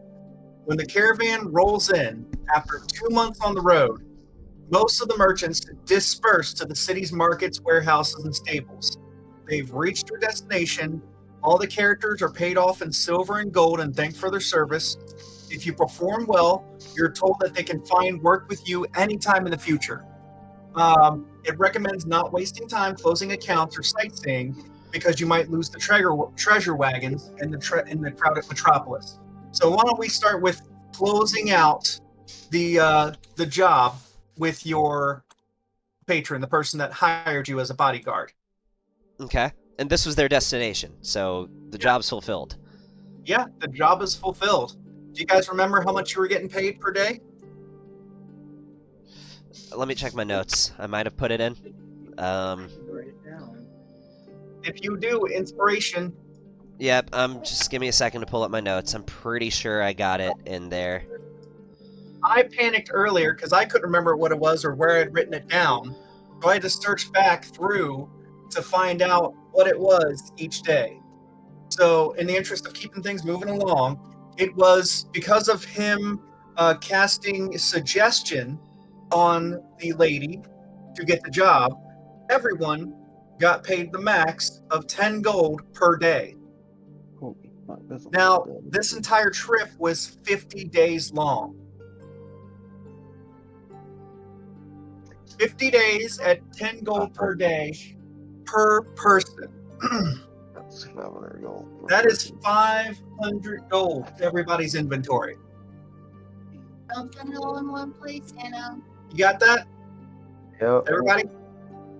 Amelia, you might add 500 gold to you? Yes. All right, where's your character sheet? Oh, I wonder if anybody's got any spell scrolls to buy. Any instrument? Yeah, so I'll be honest. I put in all the details for how long the trip was going to take, even how often the horses were going to get paid, and then we get paid every 10th day. I guess I missed the total amount. So, Well, all right, but cool. My notes are not nearly as generous. 750 miles, 15 miles a day. It's 50 days at 1 gold piece per day as a guard for the blue hair elf. Now, did I only write 1 when I meant to write 10? Maybe. I'm guessing because 10 was like the highest, and he used suggestion to get them to pay you all very well. Wow. Yeah. Glad we're not relying on my notes. Yeah, normally We my can notes always are on do point, one, but I but- missed it on this one. He thought So he thought it was even one Reginald penny. makes some gold, and now has a little bit in his pocket, jangling in his pocket Okay, as well. I have 519 gold. I never let money burn a hole in my pocket for too long, so Yeah, we know. let's go shopping. Like, Preferably outside the red light district. Now, before you Just guys now. go hitting up the bar, the tavern, the red light district, or I would the like shop to. and whatnot. I've been thinking about how I can use investigation to help me with this. So at the very least, I could use investigation to try to pinpoint where they went to maybe get in close enough proximity to overhear some details. Well, now you can still see them up ahead going through town. So the question Okay. is, are you going to follow them? If so, are you going to do it stealthily? Or is this going to be an opportunity, not telling you how to play the game, but for Chaz to shadow them? Or you can all shadow them, which means you all make a stealth Yeah, check. you know, I think we should let the people who are good at what they're good at do the thing they're good at. That's what I think. Chaz, are you ready to put your skills to the test? This one is prepared to track. Don't forget, you have an inspiration. I do. Yeah. All right, so you want to track them through the city, right? Yes. Okay, go ahead and make a stealth check.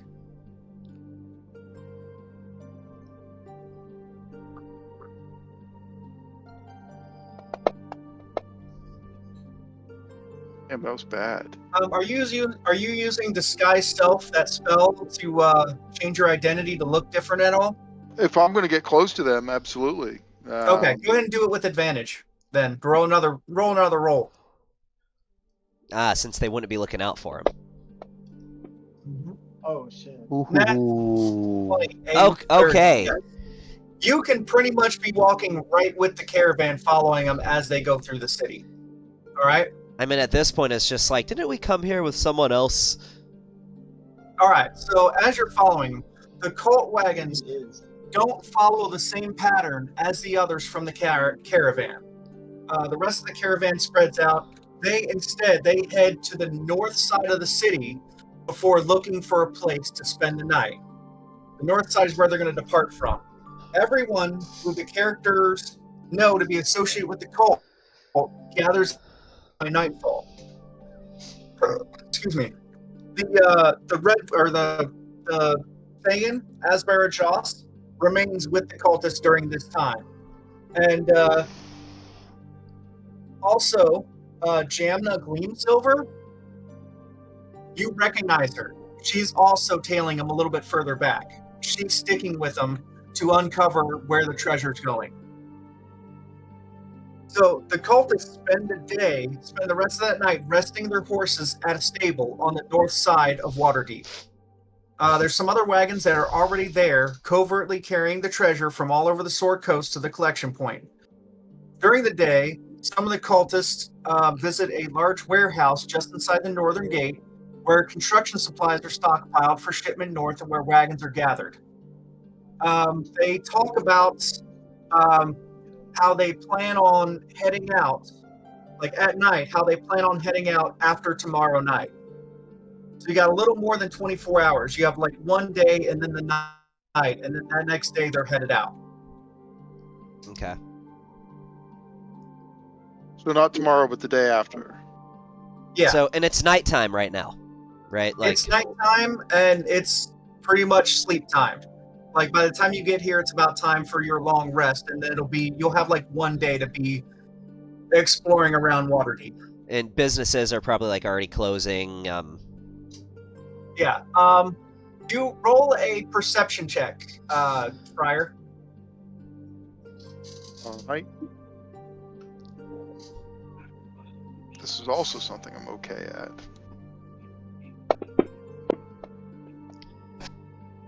Okay. You didn't hear much more shatter or detect anything else other than that. No. That's it. All right.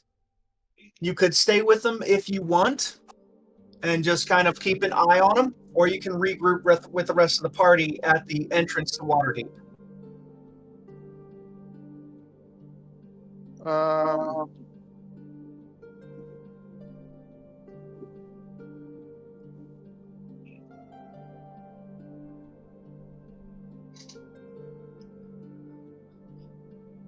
I'm going to cast another disguise self, and I'm also going to cast speak with animals, and I'm going to just look like some hobo, a nobody, and walk around and talk to their horses and tell them that they must go as slowly as possible. No matter how much they are urged to go quickly, they must go as slowly as possible. Why? The track ahead of them is very dangerous, and they must go as slowly as possible so that we can offer our guardianship over them if they go as slow as possible. Huh. I want to hear your best horse impression. But like in words, though. You have apples? Mr. Ed Horse, of course. I can do that if you give me apple. Yeah, we'll arrange for some treats for him. You almost kind of sounded like Goofy there for a second, like, you'll give me an apple. I mean, I kind of imagine a horse being a little bit goofy. I don't imagine him being the sharpest. Look. All right. You do anything else, or you want to stay there? Or you going to head back and meet up with the group? Well, I want to tell the group what's happened. I've burned up 3 first-level spells just for shits and giggles. Well, you'll be at a long rest now, and go ahead and get those back. I would like to ask Friar if he got the horses' names. Yeah, what are the horses' names? That's a really, really good one. Oh yeah, Never mind, too late. I think they know what a name is. Metagaming, too late. I mean, technically, like the animals in Baldur's Gate 3, when you talk to them, they know their names. If they have a name. Was one of them named Rudolph? That might be more wild animals. These ones, they're just that damn horse. Oh. No, okay. Especially if they belong to the cult. They probably weren't treated great or cared for or given nice names and whatnot. Because remember, the pigeons in Baldur's Gate, like in the actual city of Baldur's Gate, they all have names, and they know their names. Really? Yeah. I don't think I've ever talked to the pigeons in Baldur's Gate. If you have talk with animals and you talk to the pigeons, they all have names. In fact, they talk like military drill instructors, and I love it for some reason. To the squirrels and rats. I think at one point in Baldur's Gate, I talked to the pigeons at the little mail area, and I only talked to one of them, and he was kind of a jerk and did talk militarily, like he was in the middle of a war. They're literally like, "We have a delivery to make, soldier!" Like, literally, that's. Yeah, they're very businesslike. Yeah. Can I talk to the pigeons? All right. 9:20. Yeah, yeah. Is this a good time for a pee break? I hope so, because I kind of have to pee. Oh, actually, I would have only used 2 spells because they had a free speak with animals once per long rest. So I already also long rested you because you're sleeping tonight, and then you'll be doing some of your exploring, etc. You can also ritual cast speak with animals too, and disguise self. Disguise self is a ritual? Cast disguise self? At least you can in BG3. Right, so a unless ritual they did it cast. differently. I think warlocks are the only ones I'm not. No, sorcerers aren't ritual casters. Oh, really? Yep. That sucks for them. Sorcerers, paladins. Well, actually, anybody can cast a spell with a ritual tag as a ritual. No, they cannot. You Sure have about to that? you have to be a ritual caster to ritually cast a spell. That is why there's a feat called ritual caster. Well, it also gives you other benefits. Let's see. But you can only ritual. We've talked about this before, Gavin. Disguise self does not have the ritual tag. Yeah, also, disguise self doesn't have the ritual cat. That is only in Baldur's Gate. Baldur's Gate does several things differently. Anyway, yeah, we can take like I'll say 7-minute break. Come back at 9:30. She's gonna put the kids to bed. I'm gonna grab some water and tea, and all reconvene and plan on starting. Everyone should be back, or at least we should be back by 9:30.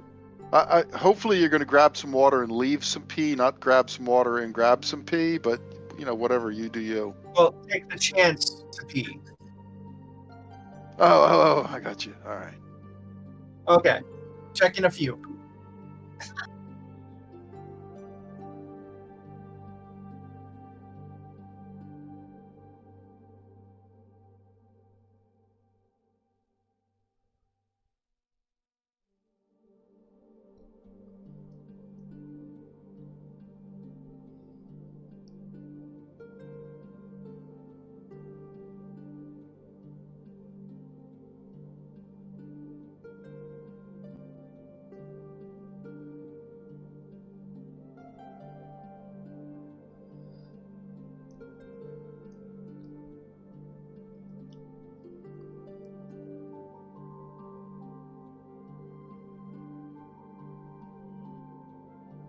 Alright, so this is what I got off of D&D Beyond.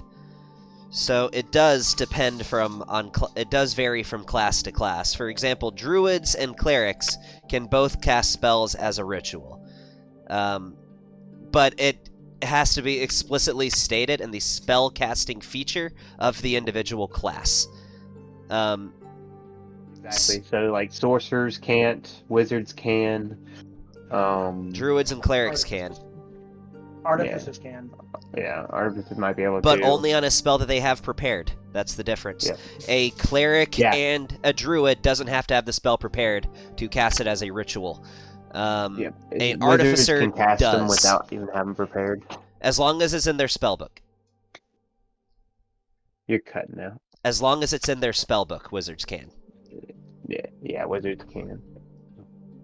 Yep. Otherwise, you have to have the ritual feat. Ritual caster feat.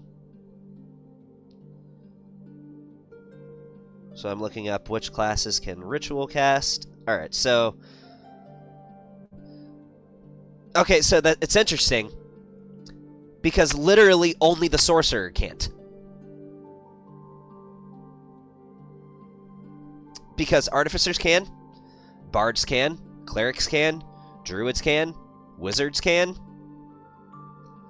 Sorcerers are the one singular full caster that cannot ritual cast spells. Well, and warlocks, I guess. Unless they took the book of, the book Pact Boon. Then they can.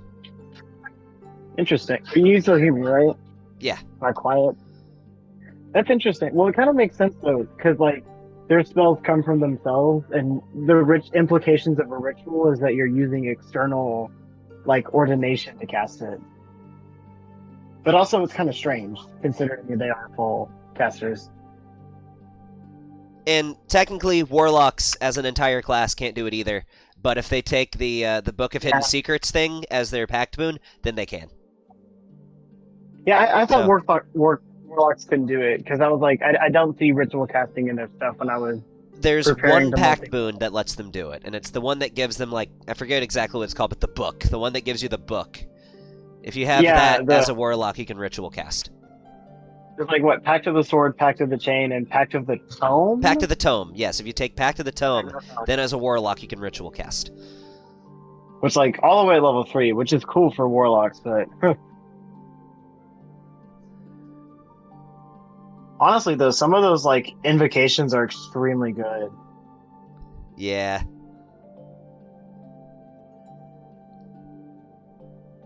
They're, very far into the class to get it.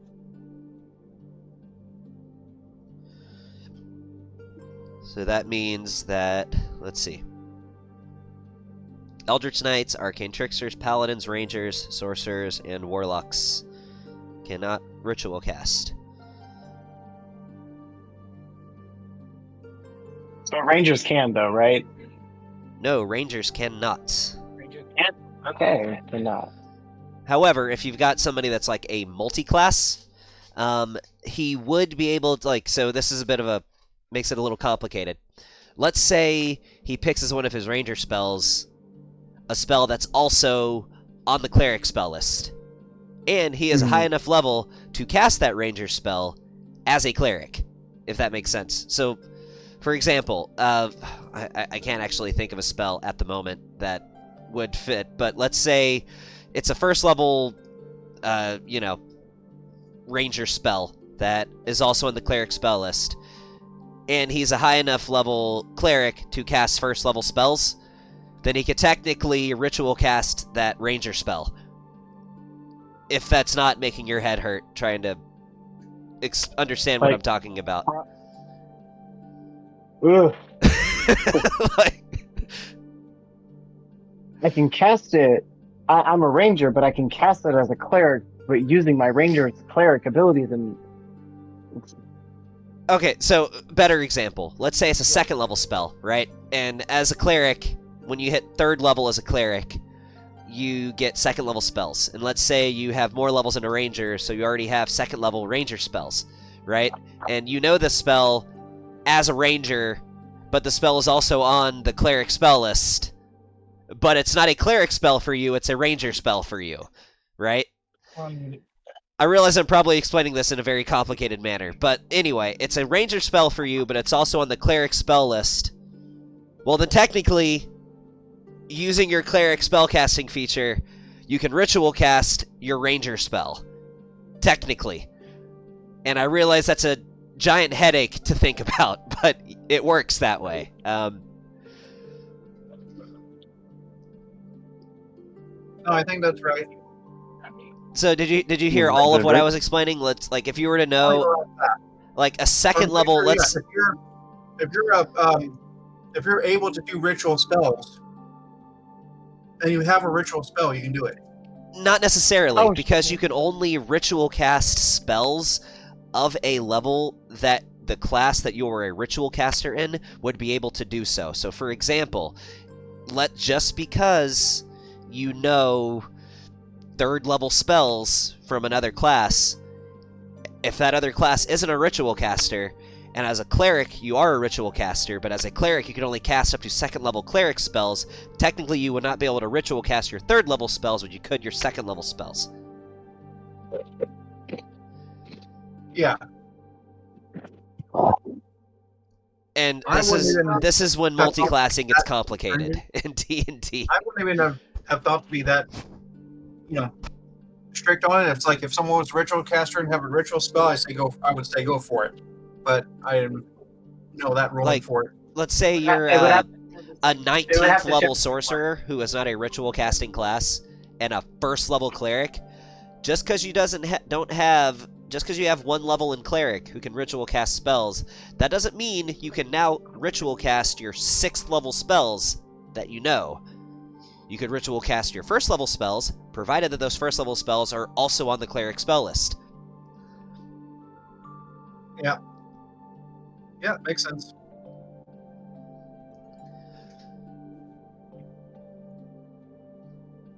So, like, I just thought of an example. Detect Magic is a spell with a ritual tag. If you know Detect Magic, and you grabbed it from Sorcerer, and then as Cleric, Detect Magic is a Sorcerer spell for you, it's not a Cleric spell for you. But even though it's a Sorcerer spell for you, because it's a first level spell that's also on the Cleric spell list, you could ritual cast the Detect Magic.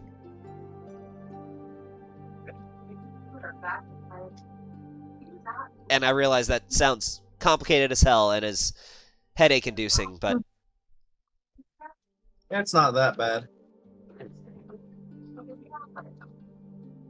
Because, like, the reason I'm saying, like, making the distinction of it's a sorcerer spell for you, not a cleric spell for you, is because when you picked the spell, you did so as part of the sorcerer element of your multi-class. So even though it's a spell that is on the cleric spell list and the sorcerer spell list, it is a sorcerer spell for you and not a cleric spell for you, even though it's on both spell lists. Anyway, yeah. Speaking of spells, what if I started making a bunch of spell scrolls so we can pick ourselves up without having to burn spell slots? I mean, that's always a thing, but I think we discovered the fact that it's very expensive to make spell scrolls. It is Change the amount. It is for level like 3, but like for level 1, it's like 25 gold at most, 5 gold at least. I took the gold out of my inventory and I made a counter spell. Well, and Um, also, per okay. rules as written, you can only cast a spell through a spell scroll if it's on your spell list. Baldur's Gate 3 does that totally differently, but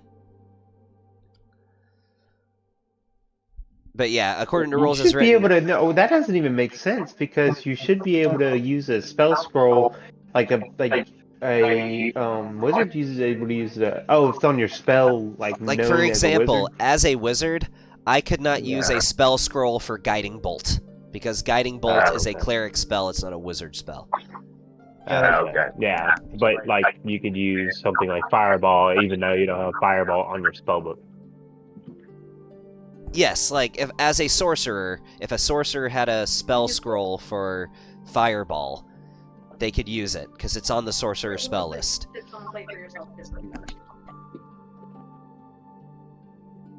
Yeah, I gotcha. Okay. But a bard with magical secrets would have to know the spell in order to use it, right?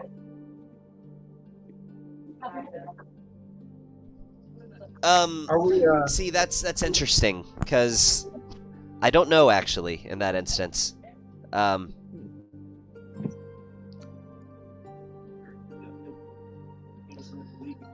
Anyways, let's Which Bard can learn with. if we can, I like, don't know. maybe. I thought Bard. Is Jazz back? Or are we still waiting on him to get back? No, I'm here. Oh, okay. I think he's been back. All right. Cool. All right. So, as you're heading back, by the way, Chad, from reconnaissance of the Cult of the Dragon, Jamnara runs up behind you as you're slinking back, because she was also slinking a bit behind you. Well, hey there, Rust Bucket. Did you find anything useful? Did they tell you where they're taking the treasure? Come on, give us some information, love. I'm not still under the influence of disguise self.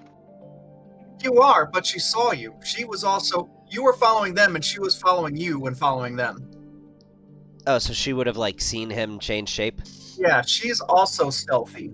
You got a doggo. And also, like, she was following behind you. You weren't necessarily trying to lose her. You were just trying to stay stealth from the cultist. Alright. Like, if you wanted to lose her, that's a different matter. Yeah, but he rolled a 30. He rolled a net 20. Yeah, that's to stay out of eyesight of the cultist and to blend in with the cultist. I'm pretty sure that's stealth to hide for just about anybody, but yeah. Mm-hmm. Sure. No, like they didn't catch him. They had no idea that he was there. I got you.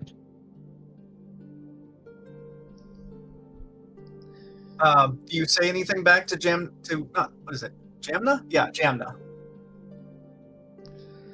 This one does not prefer to converse with you. Are we not on the same side? This one is on this one's side. Well, be that way then. And she disappears into the crowd.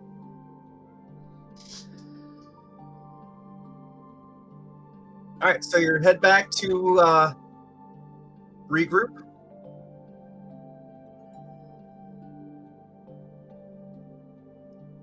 Yes? Jazz? Yes, I'm rejoining the group, yes. All right, so you can go ahead and tell them what you found. That they're all on the north side. They have a stable with horses. They're preparing to leave the day after tomorrow, first thing in the morning. I ran into Jamna. She tried to speak with, but this one does not want to speak with that one. I did suggest to their horses that they should be as uncooperative and slow as possible. Troublemaking.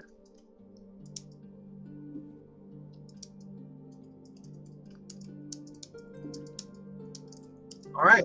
This one would like to visit a temple. If anyone has seen a temple in this town.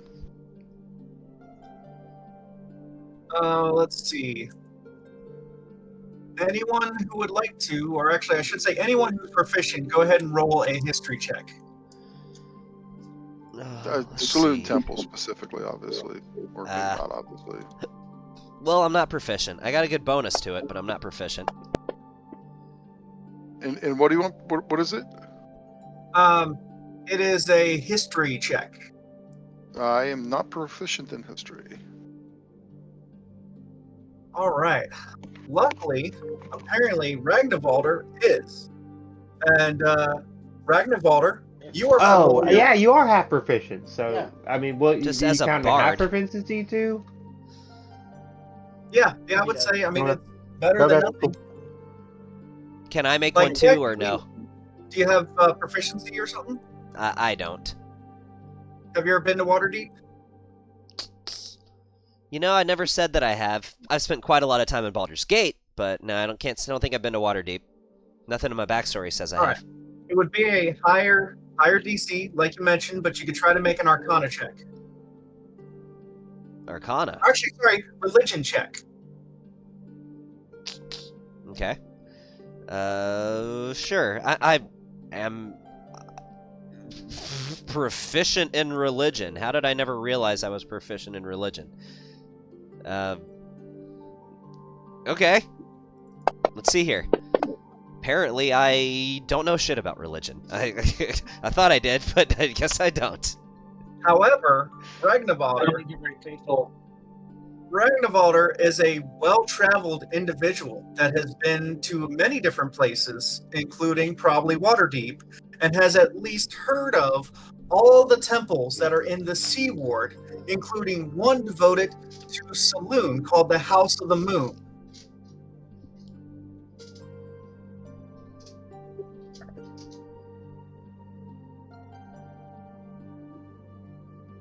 Ragnarvalder, are you there? Oh yes. You want me to? Did you hear the information? Can you hear me? Yeah, he heard you. Okay. Alright, good. At least you can hear me. So I'm gonna go up to Friar and Hey, Hey, Friar, Friar, I did hear of this church you might be interested in. Hey, Nick, mute your mic real quick. Not interested in making friends. I'm finally gonna use. No, he's telling me to mute my mic because he can hear you both. yeah. So keep talking. I did hear. Would you say the southern part of the city? So I'll repeat it. What were you asking? Oh, Repeat. yeah. Green Shadow was asking about temples to Saloon. Yeah. Ragnarvalder has to check, and so he is familiar that there's a temple in the Sea Ward called House of the Moon that is devoted to Saloon. Okay. So did you say you went up and told Green Shadow about it? Yes, House of the Moon. Yeah. You'll find it, I believe, on the seaboard. I can remember correctly. This one shall plan to visit during the day tomorrow.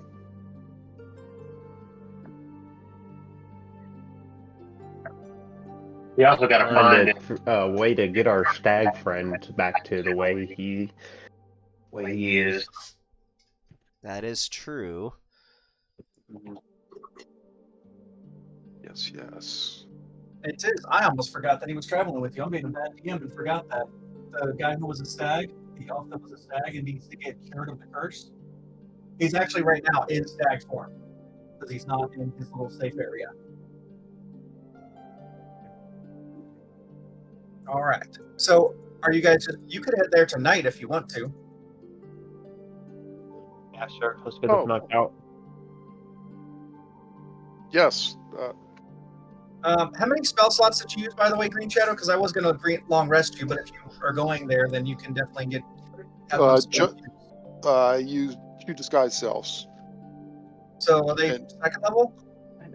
First level. Okay, so just two first level spell slots then. Yeah, and then I used the once a day ability to speak with animals as a free. So Gotcha. Cool. All right. So you guys are heading to the church at the C word. Seaward. I did invite our good lady Paladin to accompany me. And I would be happy to. Is it the next day already? No, this is still at night. Okay. Is everybody going, or is it just two of you going? So if they're going to return the stag back to its, see if they can find somebody to return the stag back to its original form, I will go. If they're not, I'm not going. And I don't really think we even was have that a any remove- leads on what we need to do to return this stag back. What I have in my notes is he's the prince of a long-forgotten kingdom and was cursed by his lover's father, and that he's accompanying us to Waterdeep. As far as what it takes to turn him back to his regular form, I don't think we have any idea. We're kind of assuming a remove curse. Yeah, he was hoping that there would be a wizard at Waterdeep that could remove the curse. Or maybe some sort of clergyman could do so as well, because clerics also have that ability. So, What if? yeah, I mean, What I if we think go we to should take the Temple of stag Saloon? with us to the Temple of Saloon. Kill two birds with one stone. Yes, this is good. With one stone. All right, so Yeah. everyone's heading over to the House of the Moon, right? Yeah. Okay. In the Seaward.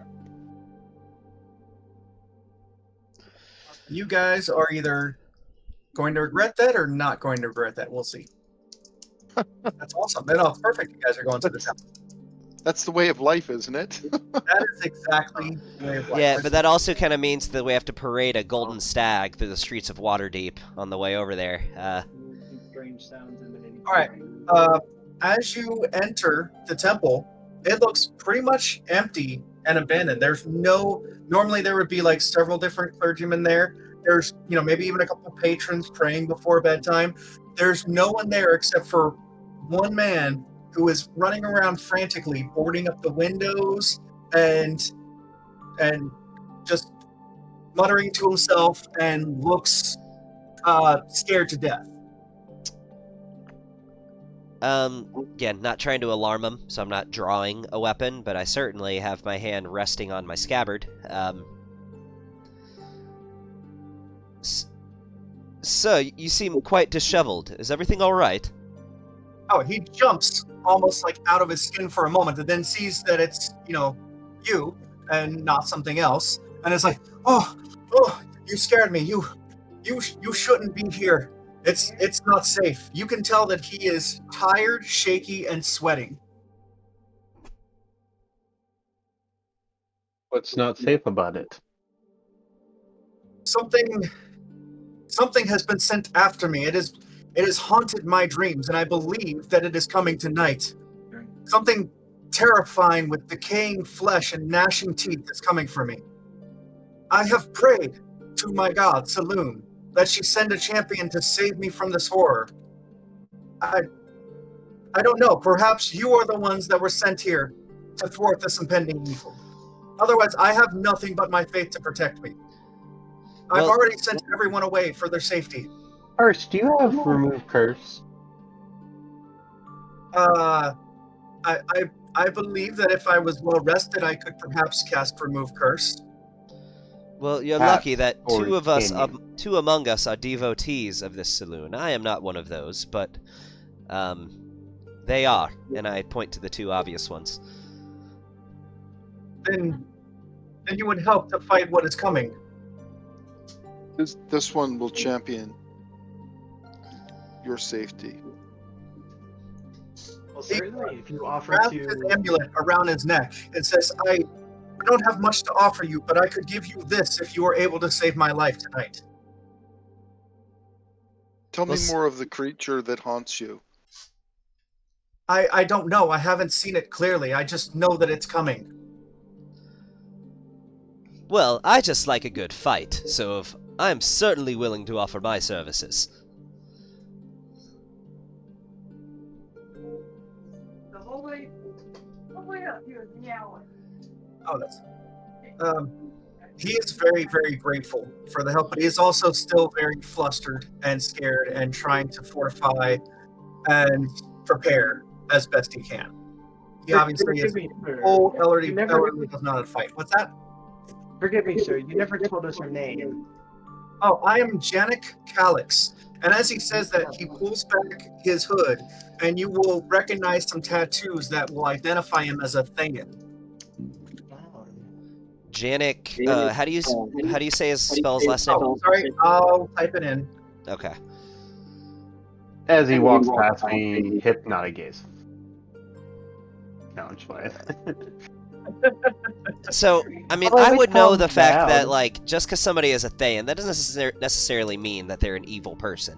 It just, That is correct. a lot of them are, but Yes, some Thayans just escaped the tyranny of Thay and went on to live productive lives.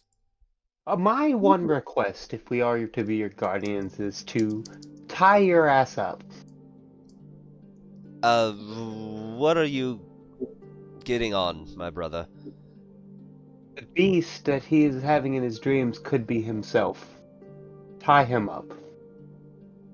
I wouldn't be very safe if I were tied up. And suppose this beast appears, He and could be he could be turning into the beast. We should restrain him some way, somehow. I'm sitting here thinking, Even if "Damn, I wish I thought of that." Even if we strapped him to... No, can't do that. perhaps a If he better turns option into- would be to perhaps lock him in a room and have one of That's us fine, wait that's with fine. him.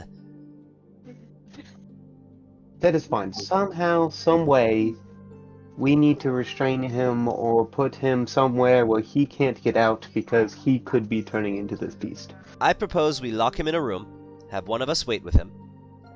If he does turn into this beast, then we simply just bang on the door and unlock it and allow our allies to come in and assist. Or, in the event that he is not, then when the beast appears, then he is somewhere safe. So whoever is waiting with him can just simply leave the room and join the fray, and then lock the door behind them. That works. I don't relish this idea, but we do have a small basement or undercroft underneath here. It's not very bright, and I don't like the idea of being trapped in there, but if you're going to help fight them off, then maybe I would be safe. You know, instead I of can see one in of the dark us, quite well, being an elf. As instead can my of brother, one as of can us many of us. being with- and instead of one of us being with him, I will send my owl with him. The only reason I would like for one of us to be there is perhaps if this creature possesses some degree of guile, they might take the fact that he is isolated as an opening. Even if the owl is there watching, if it attacks him, it will still take us time to get there to him. He should be fine. We can always bring him back up. Mr. Keller. I went ahead and shared a map for you guys. You said you wish you thought of that. Yeah, no, that sounds narnar. I like that. Oh, I like this map. I've used this map before, but it's just a basic church map. Oh yeah, this was the one that we fought the shadow demon that came out of the fucking blade. That Did you, by any chance, searching apply something. your own grid to this map? I did not. No. Okay. You kind of that have to ignore that grid. might present some challenges when it comes to, like, setting diameters and stuff for spells. Can I do that real quick? Yeah, That you can do it. It just will take some kind of micro adjusting, but yeah, you can do it. So, create map record. No, what you want to there it do, is. yeah, and No, so that you want to looks type in pretty a good. number for the grid and click on the little eye to make it visible, and then you just want to fine tune that number until you get it to the right size. If it's not create map record, which one am I doing? Quick map? So click on Quick Map 21 and unlock it, and then you'll see it's really hard for me to give instructions on enough, this when I like, can't see the block. same thing that you do. Oh, there it is. Okay. So, where's grid? All right, grid. Got the grid up. Yep. and you got to click the little eye to make it visible. And then Okay. you'll see it's still kind of not visible.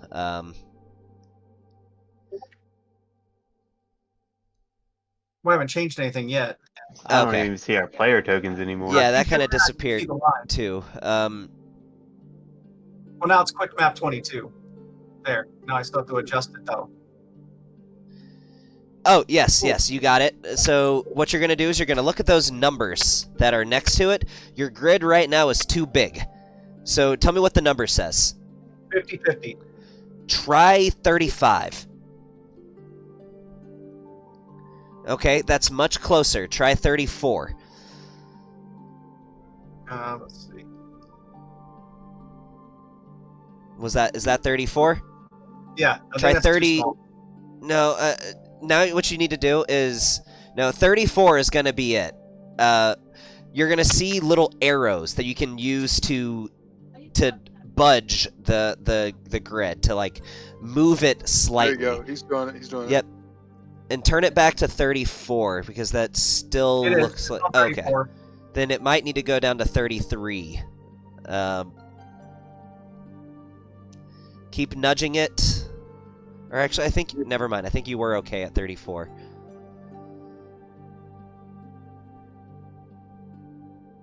Yeah, the floor tiles are not the same size across the map. That's one of the problems. So you're just going to try to get it to where as close as possible. Try going to 34. Yeah. It's on 34 now. Okay. Yeah, Then some of the nudge floor it down a tiles little bit. Are considerably taller. Keep going than down. others. Keep going down. I think that'll probably be fine. And what if you want to really make it distinct and stand out so we're not getting confused, give it a bright color. Make it like a neon green or like a turquoise or It's something. overlapping with the grid that's already on there quite a bit. Yeah, you think maybe 35 might have been the right number? Well, I'm Oh, gonna no, suggest not that. Not that. There's a way to give the grid a color, just the lines. Hold on. Yeah, go to 35. 35 was It's it. on 35 right now. Oh, it is? Okay, then it might be 36. That's the right number.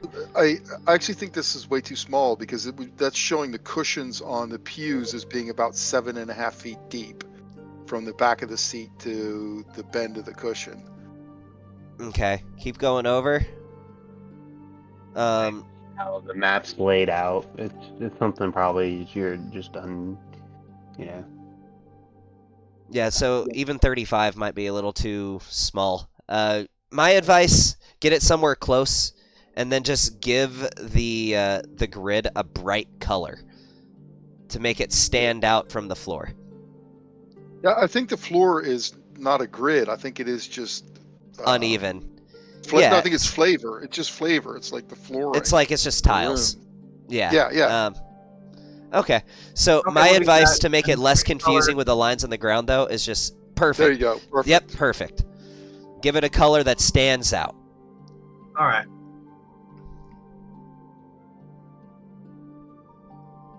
All right, release token. Go ahead and put you guys where you would stand for this.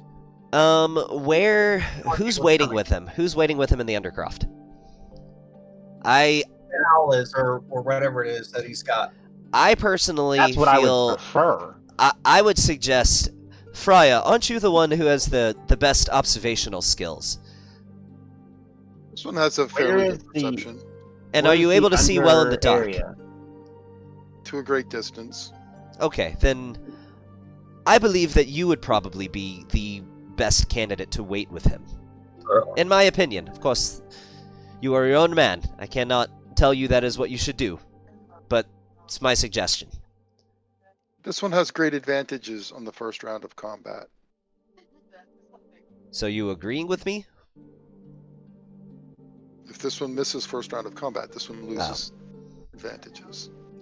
Well, all you would need to do is just simply open the door and leave. I'm suggesting you wait on the other side of the door.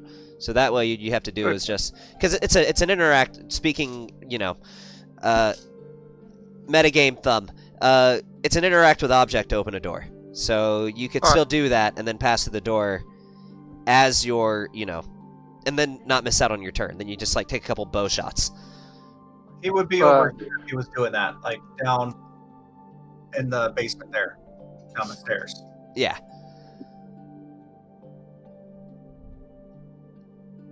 And it's one turn to I can go up the stairs in one turn. That's good. Well, I was saying that you could just like wait by the door, so that way like it's not even like any of your movement to get through it. You're just Okay. there with him, so that way if you need to intervene, if something attacks him because he's alone, somebody's there. All right. But again, like if No, I my like plan it. I might like not be it. the best plan. It's just what I'm I like it. It's suggesting. fine. This one it will arm with my bow.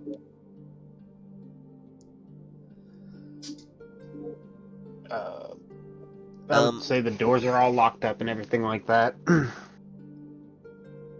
Yep, lock tight.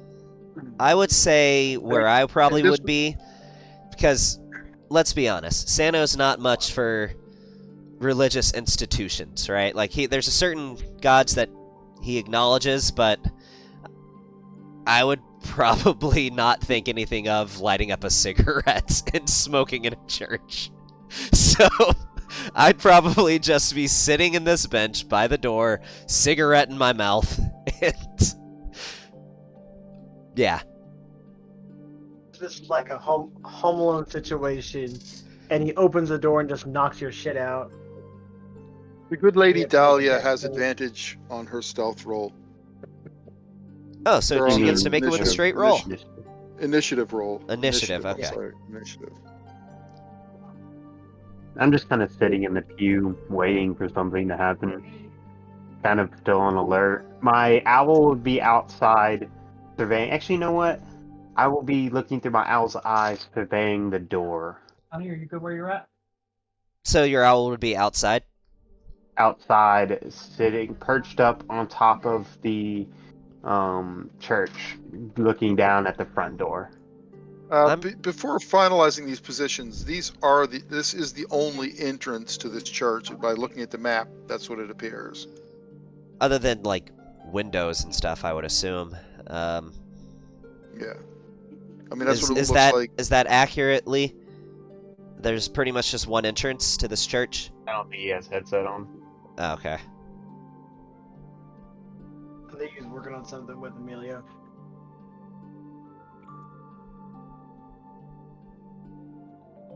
I mean, it certainly looks like it, but it would really suck to be all lined up against this door and have something come in, the other stairwell or something. Yeah. Or from a choir loft above us or some stupid shit like that, since we haven't really looked around the building. I mean, we can just theater of the mind that look around, I think. I don't think we actually have to do it. Sorry, I was trying to help her with her screen. Would She's there on a be... mouse. Don't you have a mouse? Yeah, you forgot you have a mouse. It's way easier to like click and move if you have a mouse versus a mouse pad. Sorry, what's up? Would there be any other points of entry to this church aside from the main door? I don't think so. I think it's just that main door. Okay. We would For want this to one. we would want to confirm that. Unless some came from like the basement of that other room that's storage over there on the bottom right. Okay. Does anybody have detect magic? I think I know it. I could ritual cast it.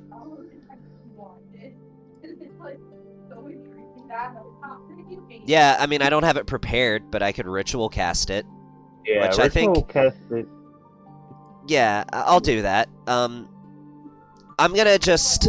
Here's what I'm doing, right? So I'm going to ritual cast detect magic, and it lasts for up to 10 minutes. So basically, I could continue ritually casting it to keep it up, because casting it as a ritual takes 10 minutes, and I can concentrate on it for 10 minutes.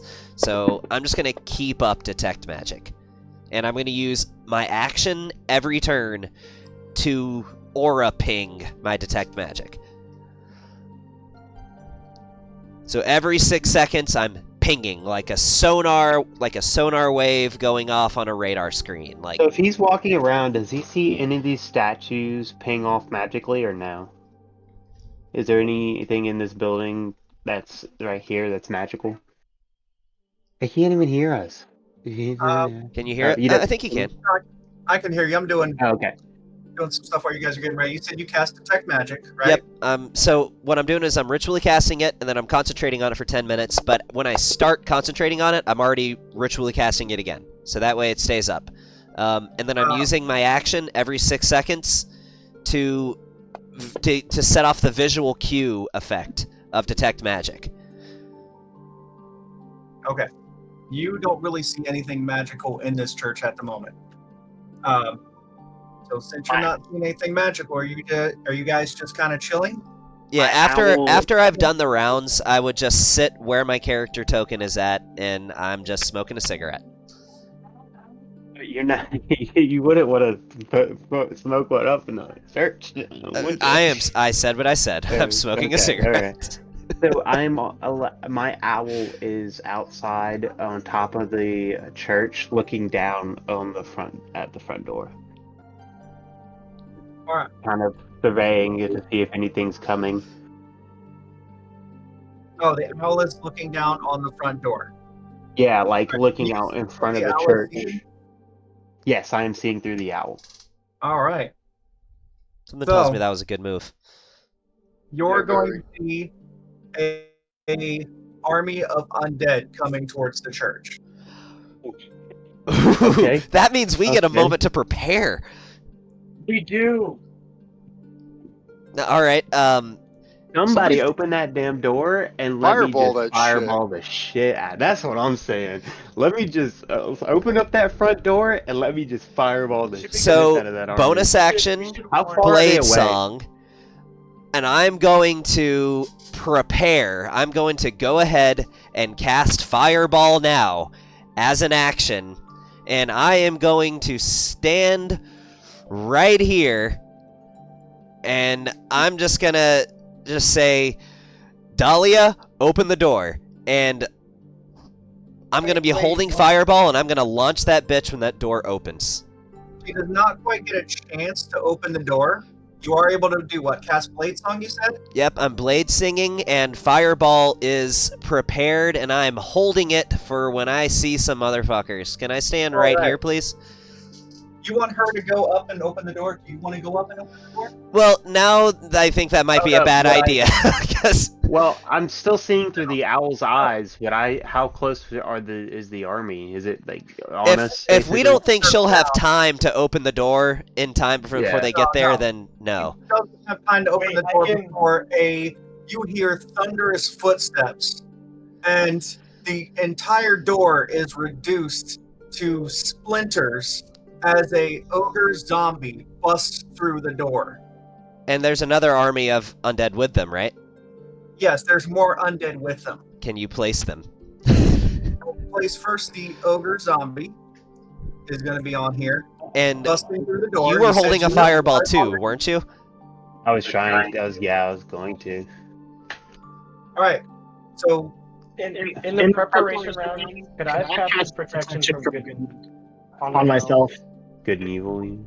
Yeah. So somebody was preparing a fireball and was going to cast it when they saw an enemy, right? Well, as soon as they smash that door down, place those creatures. Gabe, you might not have heard him, but he said he was going to cast Protect from Good and Evil. I did. Dude, your owl was clutch, man. We got to know that this was coming. Broke in, because then that's his first turn. Yeah, I mean, I think it's totally fair to restrict it to you could do what you could do in a turn. Yeah, now the zombie's busted in, so we're getting ready to roll it. You can go ahead and roll it and release your fireball, basically. Show me the other zombies. They're not in the church yet. They're not in the church. They're still going to get hit. They're still going to hit. This was the first one through the door. Just all right. Then they're still going to get hit by the fireball if he. I would think so. So I mean, if that's the case, if that's what I'm working with, then I'll just place it's a 20-foot radius. So let me zoom in. No, that's 30, 25. 20. So, If that's what I'm working with, then I'm placing this Fucking hell. like that. So, actually, be more centered with the doorway, I'm placing this like that. So, there's gotta be zombies standing in that circle there. Let's Yeah, it was see. fun. I mean, it was alright. I'm being addicted. Let me see who else I would have standing in there. Where is he? Oh, there he is. They're playing. This will be the one that would be behind him. Go ahead and throw it. I already did. There's no other zombies in that? 2. Can you see the other one? I can see the ogre zombie and the skeletal knight. That's it. I'll move up a little bit more. Do what? I'll move up a little bit more. Okay. I don't think we'll be able to see the creatures until they're actually physically. Well, On the He's map. on the map, Yeah. and he's not hidden. huh. You know what? I will roll it on the ones that I can see, and you tell me how many more times I need to roll it. How's He's that in the sound? combat tracker too. Oh, well then, I Yeah. can just do that then. Ogre Yeah. zombie, skeletal knight, and Yeah. no, he's not on the combat tracker. So, You sure you don't have him hidden? No. Because if you only revealed him by right-clicking on him to make him visible, but you didn't click the little eye symbol on the combat tracker, we're not going to be able to see him. I clicked the little eye symbol on the combat tracker. Can So anybody you're saying else? just the ogre and just the skeleton knight are able to be seen right now? Yes. That's it. Oh, Okay. those are it. Okay. I thought you were saying there was one more. Nope, just those 2. Okay, that's fine. Then, yeah, let me go ahead and roll it. So, DC 15 deck save. Come on. Oh, damn it. Well, he still takes half, so that's fine. DC 15 deck save. Something tells me the ogre is not very dexterous. So, No, he's not. that's good. That's a failure. So, the skeletal knight takes half this. Ogre takes all of it. You know, that actually is some okay. Well, it's a little above I the did not average. mean to So, delete your thing. My bad. what I happened? don't even know how I deleted it. Oh, I it's deleted fine. your. It's fine. No, I can draw it again. Okay. All right. So you guys got them before they even walked in the door for the first round of combat. The ogre zombie takes 26 points of fire damage, and the skeletal knight takes 13. All right. Now I'm going to go ahead and put them all on the board. Can this get moved? So it's really only 2 creatures in this combat? No, there's more coming through. Oh, there This wouldn't was have been like more you caught by the catching them fireball? as they- Alright. This was like you catching them as they came in the door. The first ones through were these 2 bad boys. Let's see. Can I So we're restore just going with this initiative order. Well, I think we probably need to roll You guys initiative. have to roll initiative. None of you have rolled initiative. Right. So, is this a surprise round by any chance? No, they came looking for a fight, so you didn't get a surprise. You Okay. got prepared actions and got a round of prep beforehand. Okay, so now it's just turns as normal. You have a protection good and evil already off. Yeah. Adalia, you have advantage on this initiative roll. Yeah. I should cast it on you. Hmm. I should cast it on you for Well, I imagine at this point, Friar Green Shadow would have heard my fireball go off, so I would've think he seen- knows something's probably going on.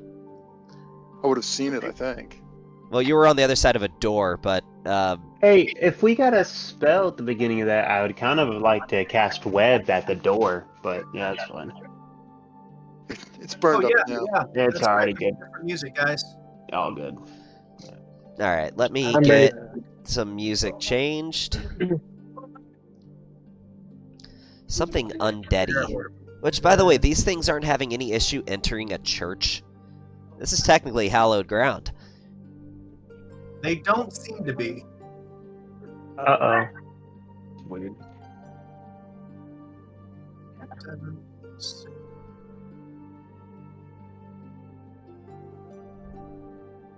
Yeah, I'm excited to try the strawberry. Yeah, I was so hoping to catch a cluster of them with fairy fire, but that's not going to happen. Mm-hmm. Can't wait to Find out what all these things can do. Mm-hmm. Maybe we should find out. I want fucking 4. Alright, so they burst through, scrambling in through the opening that the zombie left. What is all this? Oh, that's the jockey music changing. Hey, could I say a duck behind this pew for full cover? Where are you even at? Why don't I see you? Oh, there you are. Is that where you were? Yeah, I was right here.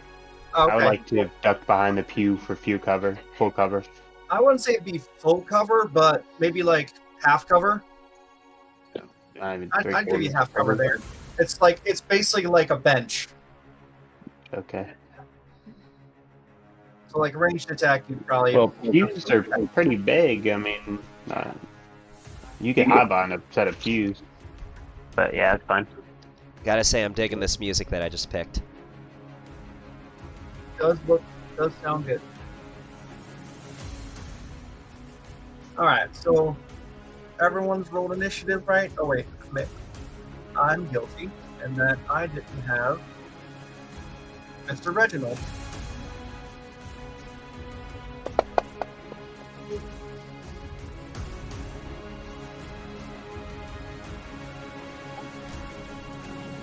Finally, all right. Combat is officially kicked off. Get it. Oh my god, so many things are going before me. As the skeletal knight busts in behind the ogre, he does say one thing. Just give us the priest. He says it through his gnashing teeth with glowing eyes. No, I'm going to How about you get back in the ground? How about we put you back in the ground where you came from?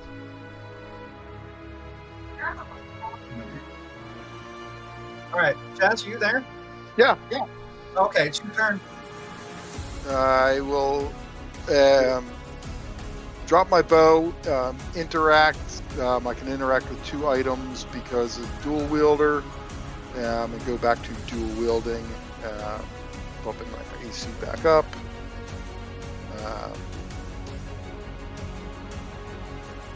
And Dread Ambusher. I guess you have token lock on? If you're getting back in there, realize you were down the steps. You kind of have to go 5. He said he was waiting at the top. No, he was waiting inside the thing in the basement, right? I thought it was outside the door, where I was observing the door where the guy is. At the door, so we can just interact and pop out the door and come up. So you still got to come up the steps. Yeah. 5, 10, 15, 20, 25, 30, like 35, 40 would put them right there. All right, then. At that point in time, I would not have dropped my bow. I thought I was within range to actually... yeah, I thought he was at the top of the stairs by the door. That's what I thought we did. But I guess the door's at the bottom. I didn't understand it. It's fine. It's all fine. It's all good.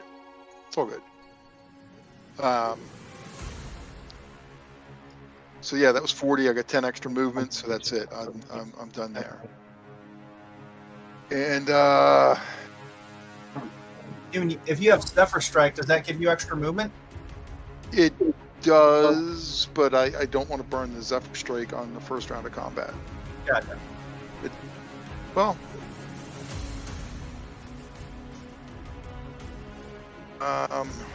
It only gives me the additional movement after I make an attack, so it doesn't really do me any good at all. Oh, really? But you know what? Actually, hold on. No, I am gonna.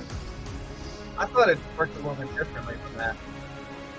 I am gonna throw down the Zephyr Strike, I guess, because I can't use my bonus action because I'm not dual wielding, so I can't use my bonus action. So I will throw down the Zephyr Strike. Using up a spell slot, that's fine. Yeah, Zephyr Strike.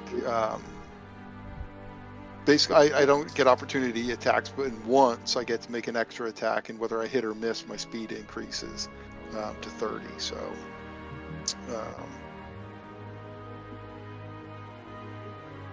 yeah. Wait a minute.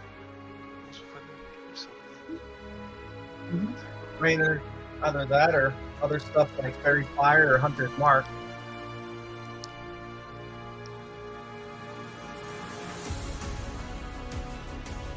Yeah. Anyway, yeah, we're back to getting it done with Dread Ambush, and we are still bow because I didn't realize I was not within range to actually strike them with a melee weapon. So my bow is still in hand. I'm making an archery attack, a bow attack, whatever the hell we call it. And let's attack the ogre zombie just for the shit of it, because it just seems like one that needs to go.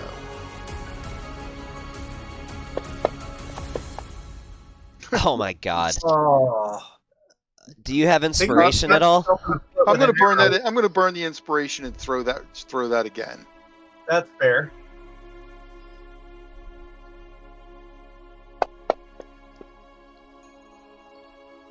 All That's a right. hit. Cool. Doesn't have much armor.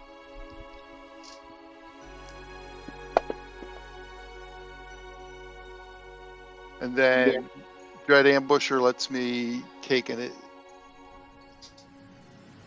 additional attack as part of that. And this attack, if it hits, deals an extra D8 of damage.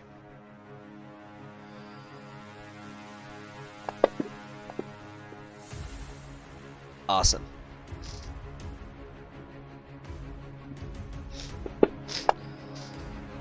And plus another D8 worth of damage.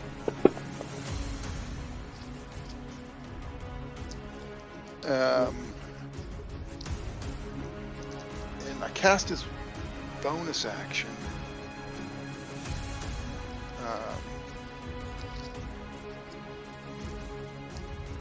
No, I'm just going to drop my bow, interact with objects, and draw my 2 blades, and wait for them to come to me at this point. That was a good first turn. Don't forget to take off your inspiration. Yeah, how do I do that? You just click on it. It's in the top right of your main page. Or actually, any page, it looks like. Under INSP at the top right. Right under the X. Oh, the main tab. Gotcha. There it is. Yep. Done. Okay. Ragnvalder, you're up. Bring it. Yes. I'm going to fire an upcasted guiding bolt at the ogre zombie. Ooh, good spell. Where are you? There you are.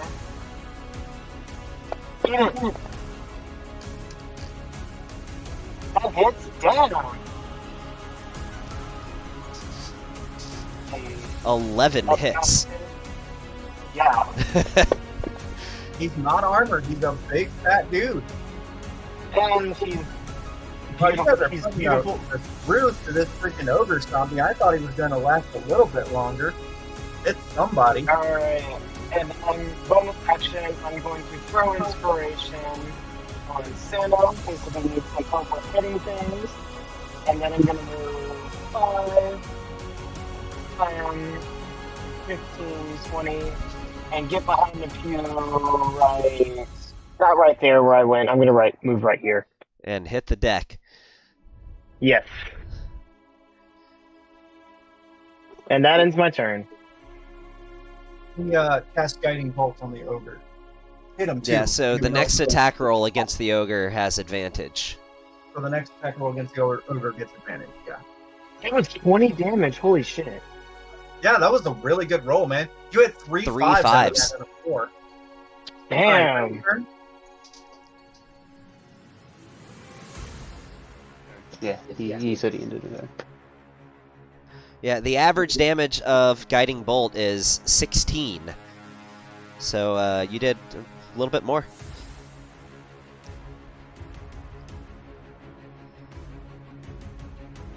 Alright, let's Or 17. Yeah, a little bit more.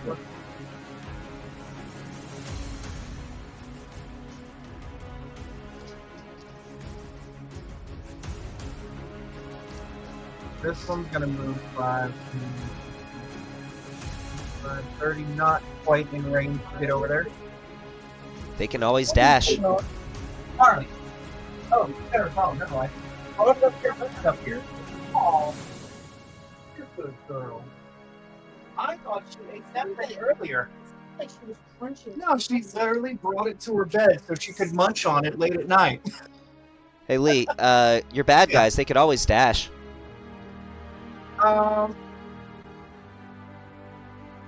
Yeah, he could, but he wouldn't get an attack in, so... No, but they would at least have him Yeah. there. Yeah, I guess actually if he dashed, he could do that, yeah. Alright, over to the white.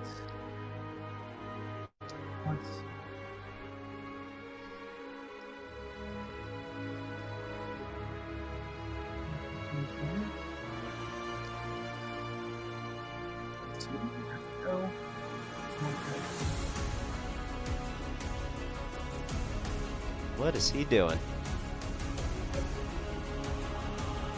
Wouldn't Dahlia have gotten an attack of opportunity when he entered her range? That's about 21 he entered your range. What you got? Let's see. You're a sentinel. Polar Master is what lets you do it when they enter Polar your range. Master. Yeah, when you're... Yeah, other creatures provoke an after attack of opportunity when they enter your reach. So yeah, you can take an attack of opportunity on them. And heck if yeah. it hits, he would be Like right stuck there. right there, because that was the path you took. Go ahead and roll it on the white too.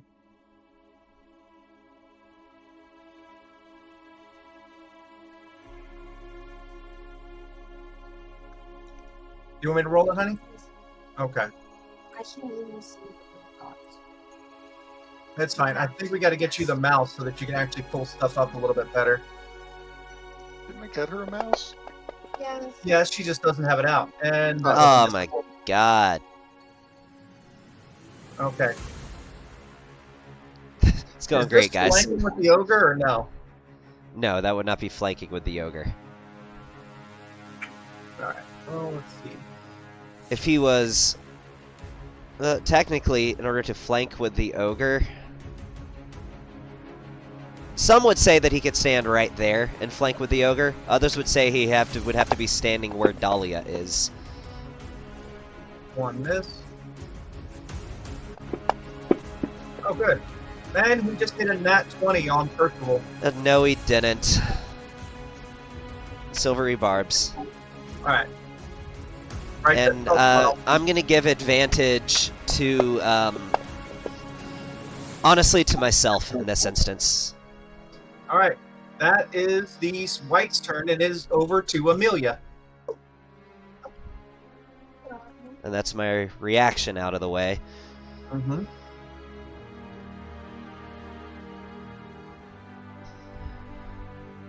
She could go right there and flank. Can I do that and not provoke an attack of opportunity? Right? Like you can move like Or right I there. cannot, right? Right. Yeah, right there. Yeah.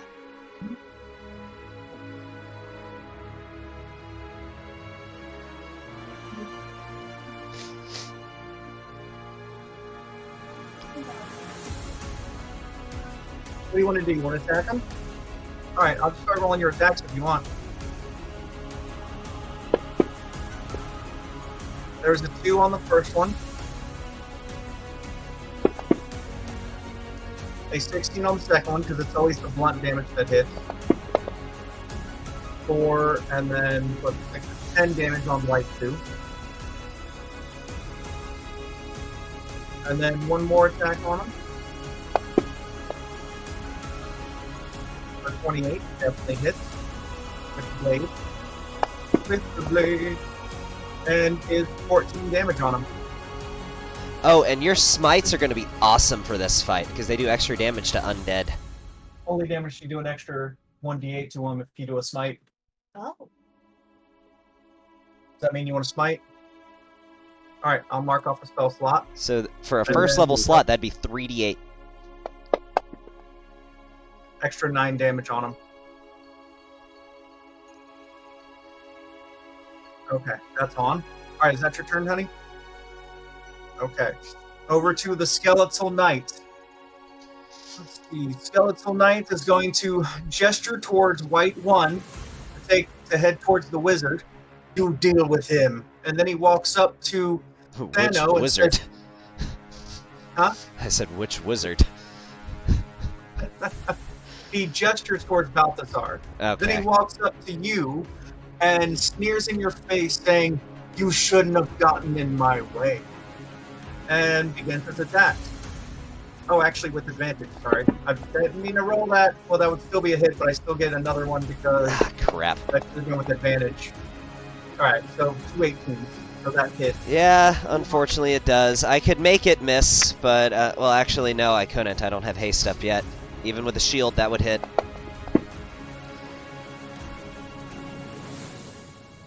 That's 14 damage, 5 of which is necrotic, and you will not be able to heal until his next turn. Alright.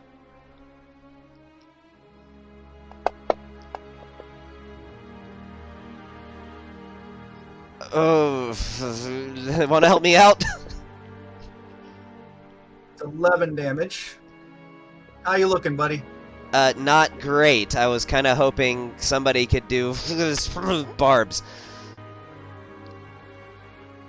I guess Gabe isn't listening. Okay. It's all right. He's only going to do 2 attacks on you, and then he's going to move around to hit an attack on Percival over here. He's just swinging at a bunch of people. Oh, and he actually missed that one.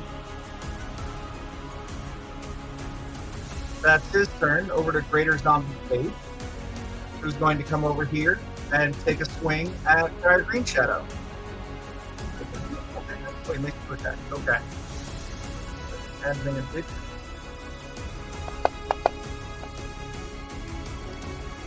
That's it. Ouch.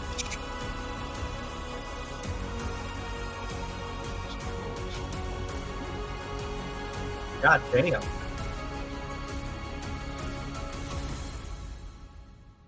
Zombies got +7 to hit, dudes. Yeah, they're no jokers. He missed his second attack, luckily for you. Guys better not screw around. All right, it's Sir Reginald's turn.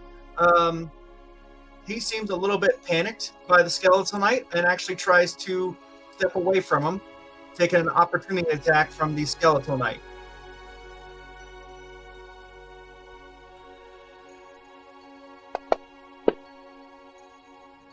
Which does hit. He's going to be chunked out a little bit by that. He's going to try to get the hell away. 10, 15, 20, 25, 30. He can't heal himself right now. But he is going to, let's see, what's in his repertoire.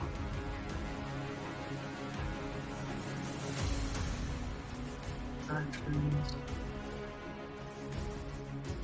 Word, Brave Sickness. Brave Sickness probably isn't going to do much to him. He's just going to shot at the Skeletal Knight. And that's a miss. He's going to be hanging back for a lot of this fight. And let's see, is that right? They can't heal? It cannot if the target is a creature, it cannot regain hit points until the start of the knight's next turn. Of the knight's next turn, so not the creature's next turn. Yeah, correct. If you're hit by the zombie, you can still heal up. Can he bonus action heal? Let me see. Hold on, I got to draw a line here. Draw a line. Oh, you know what? He can move, if he, instead of moving that way, moved a little bit more over 60 feet, right? I move the green arrow.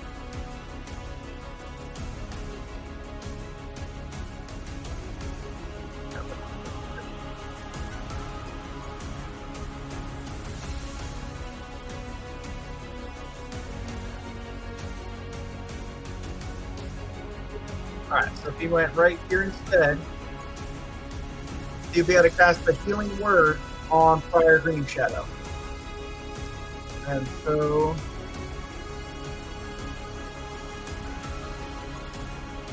let's see, up past that to second level.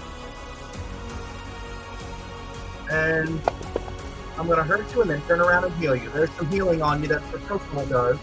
Because Sir Percival recognizes that the Death Knight has left a necrotic wound that won't heal up for a little bit. And that is Sir Reggie's turn. That would have been Sano, not No, I was Not the one that got hit Green by the Shadow. Skeletal Knight. Yeah, he can't heal up for the rest of the turn. Until the Skeletal Knight has another turn, or until I have a turn? Skeletal Knight. Okay. God, I really paid for using that silvery barbs to help out Percy. He appreciates it, though. I should have held onto that for shield. Lesson learned. Oh, shit.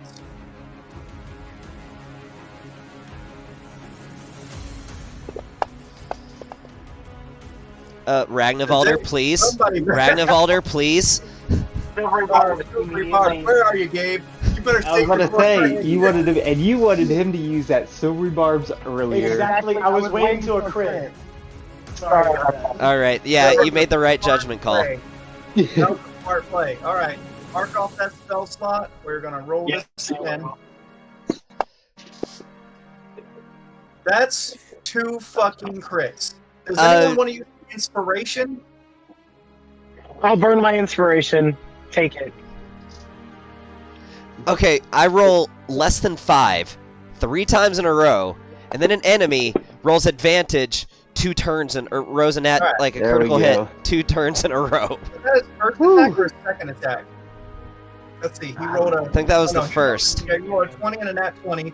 That was all for the first attack, and then inspiration he actually made a miss. Okay, this is his Back. second attack.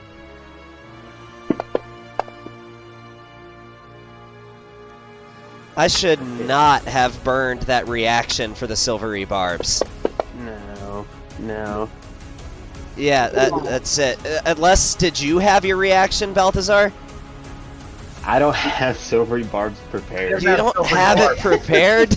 I don't have it prepared. I do not have it prepared at all. I give my Venus to Dahlia for a Hellish Smite. Yeah. Alright, so that's it. The Wight's turn. He's coming up 5, 10, 15, 20, 25, 30. Going after Balthazar.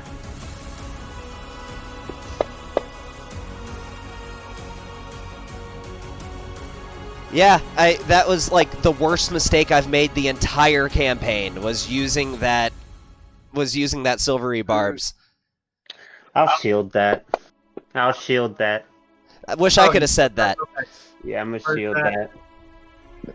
Let me take that off you. What's your AC now? 21? Yeah, 21. Alright, that was actually both of his attacks, right? He did 16 and 6. Yep. Okay. Yep. Greater zombie number, 2? Yeah, right there. 15. Oh. He's gonna dash.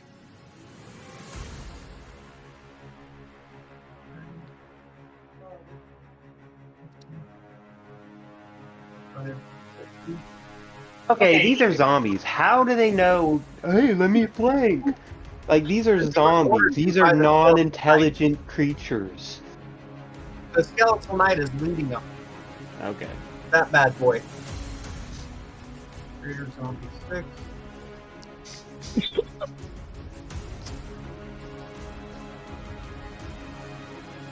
Yeah, I should not have done that silvery barbs. Literally, that Reggie is going to be the reason that I die. Well, hopefully not.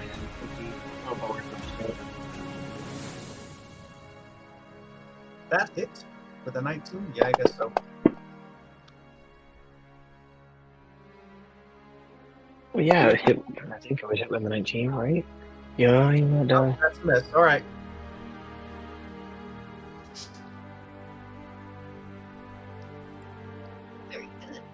No, I imagine not. He's going to start dashing after Reggie.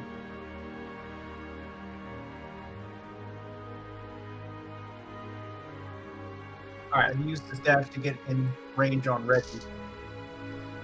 And now it's Sano's turn. Sano rolled a nat 20. Which means I'm up with 1 hit point. You're up with 1 hit point. Nice. That was the time to get a 20 right there. That was the time to get a 20. Okay, yeah, I'm going to shake off the fog a little bit. I'm going to use half my movement to stand up. And I'm going all defense here. Bonus action, second use of my Blade Song. Yeah, bonus action, second use of my Blade Song, so that's 2 uses down. Action. See, guys, is haste the better option here, or is mirror image the better option here? Probably mirror image, but I mean, mirror image. But here's the thing, though. If I use haste, that makes my AC go up to 23, and then I can shield for an AC of 28. That makes me pretty much immune to anything but a nat 20.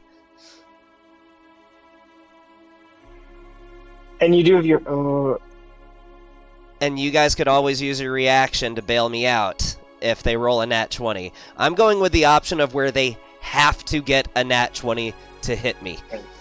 So... Go for it. Go for it. Yep, I'm going to, as my action, cast haste. And I'm going to look at the skeletal knight and say, you know, you have made me very, very angry. And I'm going to use my hasted action to make an attack. Fuck this guy.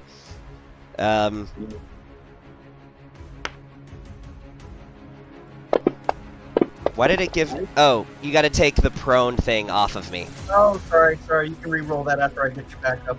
Yeah, let me go ahead and set my AC to 23. Don't forget you have Bardic Inspiration, too. Yep, I know. So... I'll use it if I have to.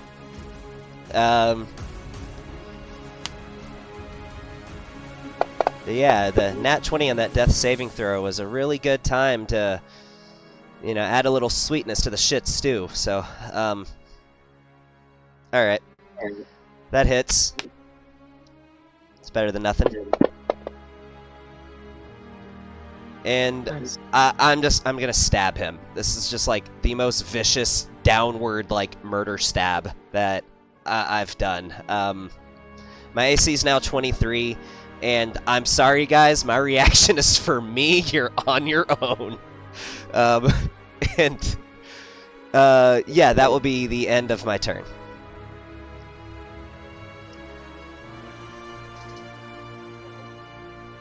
All right. So, Greater Zombie 1 is actually drawn to something at the door.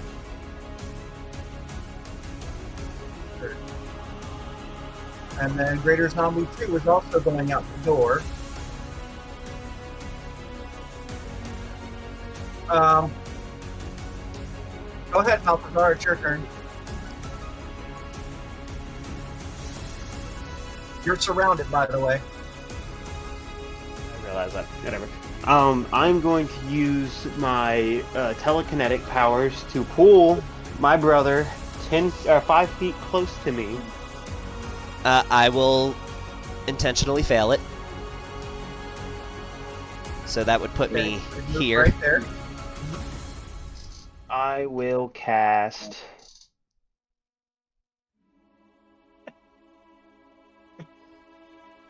Is that half your space? It is. Oh, that's less than Yeah, that. that's half my space. Okay. Can you move it over like a little bit? Yeah. I was kind of hoping to get... If you if I do literally just go like 2.5 feet I to your don't- right, we're good. Come on. Let me move the fucking circle. Okay, there we go. Yeah, no, There you that go. gets them all and doesn't get me. You'd have to tick it down one more. Down One more tick down. You're gonna send you Right there. Yeah, there you go. Would that get 6? Would that get 6 or no? Are we counting 6? Yes. Okay, cool. That'll Get work. the ogre zombie? Oh yeah, it gets the ogre zombie. Yeah, that splits. Yeah. Good. save. I'm certainly sweating from this fireball, though. It's warming you up. I don't know. Do I take 1 point of slightly hot room damage? Nah. It's all or nothing. I imagine I'm persevering on sheer adrenaline at this point.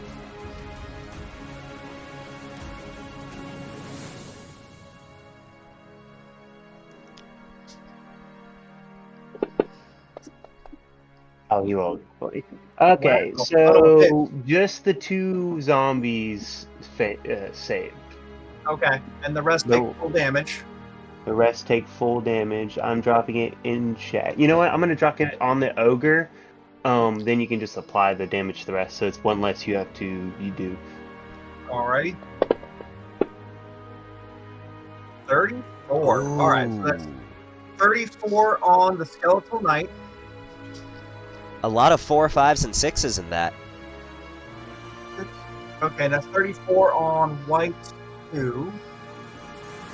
Where's that?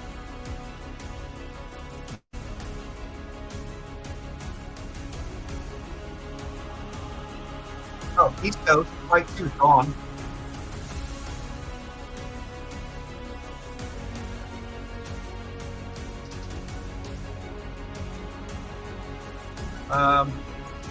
And then let's see.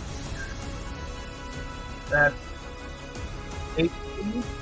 No, 17 on the zombies 6 and 3.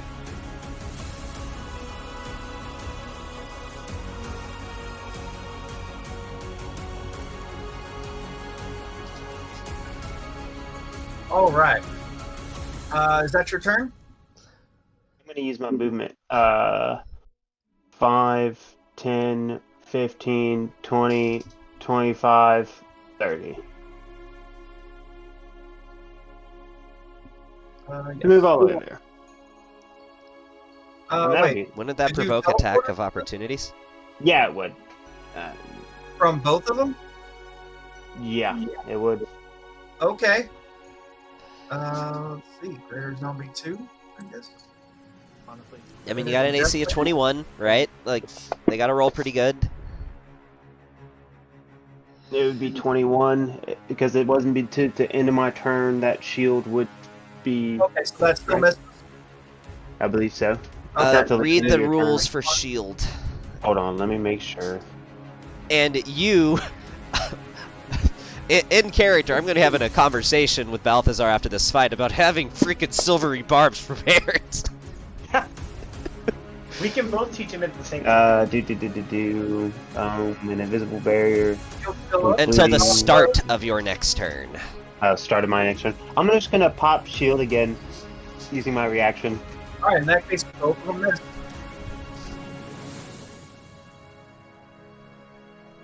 Yeah, I need to mark those off. Boop and boop.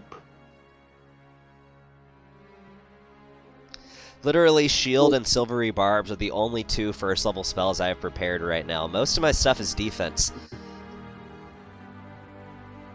Yeah, most of my stuff is DPS. Most of your stuff is blow shit up. That is most of your stuff. Yeah. Alright.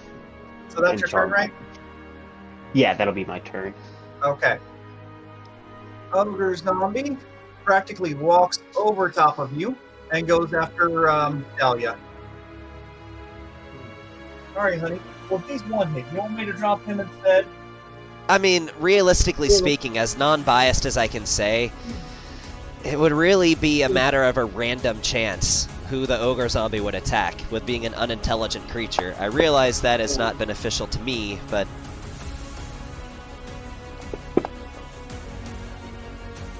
Okay, so yes, you're chunked out a little bit. That's his turn.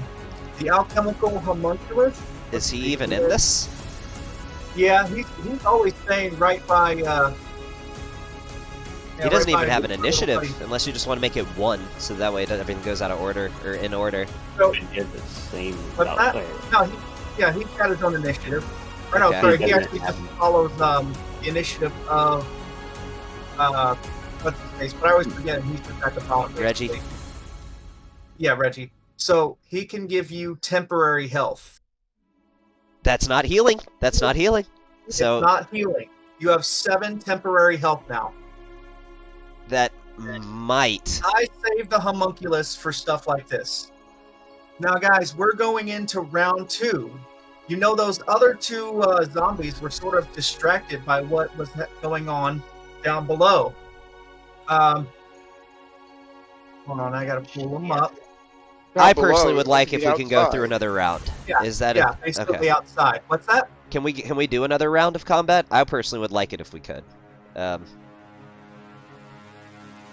So my question is, how are they getting through a concrete? Wouldn't this be concrete stone? And wouldn't that be the basement the same? ogre broke down the door. Like Yeah, but I'm saying like if they're digging under the ground trying to get to what's underneath there, wouldn't they need to go through stone to get through it? I mean, I would think so.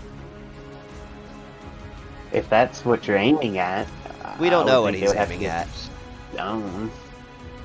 But anyways, Damn it, why can I add them to the combat tracker? I need to add a character to the combat tracker. go Just put 'em up there. drag them Drag into the his combat token tracker. up there. It's not working. Like Oh wait, grab there their. he is. Okay. Never mind, he's Uh, on my... And then... Real boar. No. Damroth? No Mhm. freaking way. I would say Get it's some a little- barbarian action in this. Uh-huh.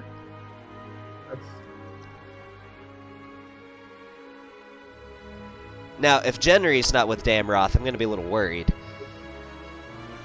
These are Nah, these are yeah, backstory characters for me, guys. Yep. Yeah. There's some of his friends who are also Harpers. Yeah, you might not know them personally, but they're allies.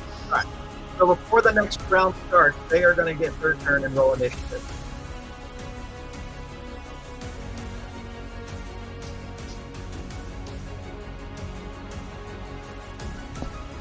Alright, let's see. Where's that?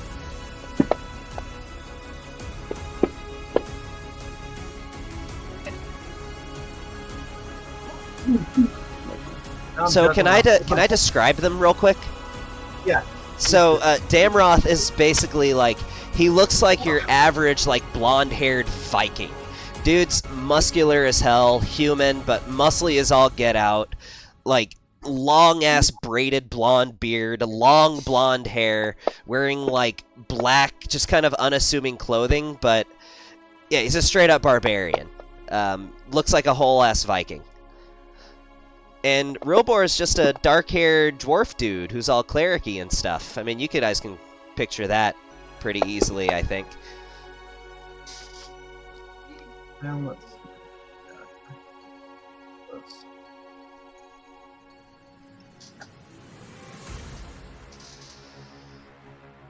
Is the barbarian? Thanos' ideals, man. What's I mean, that? I will say in character, Sano does respect the hell out of Damroth. 30 feet. I need a Oh, would 30. Damroth probably rage at the... That's bonus action, right? Yeah. Alright. You gotta be out. You gotta get right there. Probably right here. Oh, it's his aura. Actually, it's turned undead. Oh. Yeah, Rilbor's a war cleric, just so you guys Yeah, know. there's a cleric. So you There's guys, an aura. everyone, all of them are going to have to make a Wisdom saving throw or be turned, and then it has to spend its turn trying to move as far away as it can. It also can't take reactions. For its action, it can only use dash or try to escape. Could I do just they say go some quickly? words to Rilbor real quick? Absolutely. So good to see you. I'm cursed. Don't waste your efforts trying to heal me for a few more seconds. I got some for this. Don't worry. And he's focusing on channeling divinity to turn undead. Is this one that repeats every turn? No, it's just at the time of the cast. Just one And turn. but Just if one they time. fail, then they have like successive checks and stuff they have to make. I forget exactly, but Okay.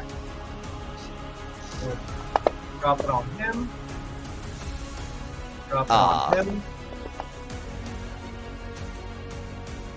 How that wouldn't succeed. I don't think an 11 would succeed. We'll check it in a minute. That was pretty wild. His DC should be 15. If he's got a wisdom of 18 and proficiency bonus of 3, his DC should be 15. Proficiency bonus 3. And let's see. If his wisdom's 18, then his DC should be 15. His wisdom's 20. So then his DC would be 16. Yeah. So let's So- see who actually passed that then. Just the Skeletal Knight?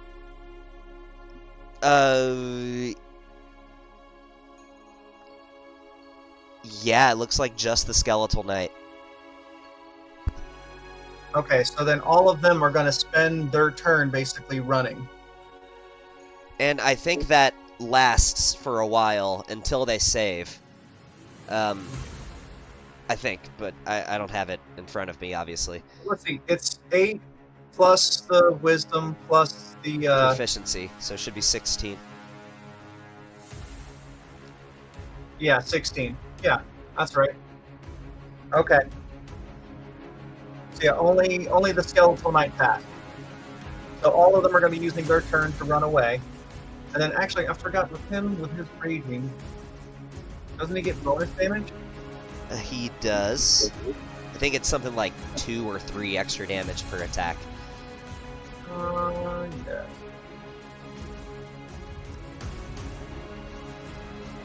I can look real quick. Yeah, look it up real quick. It is. What level is he? Level 5 Level 5? Then Mhm. it's +2 per hit. plus 2. So that was 2 hits on number 2. No, that was number 1. All right, that's some bonus damage on him.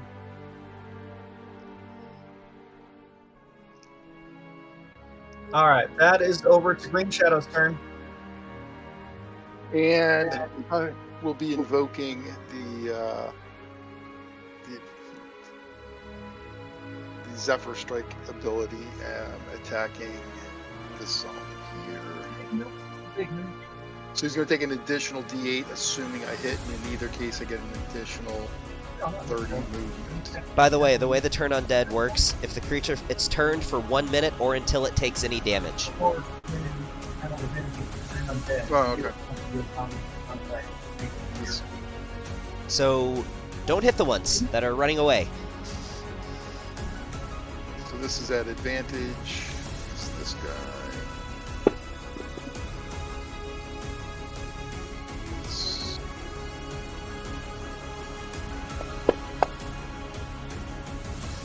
And he takes an additional D8 of force damage.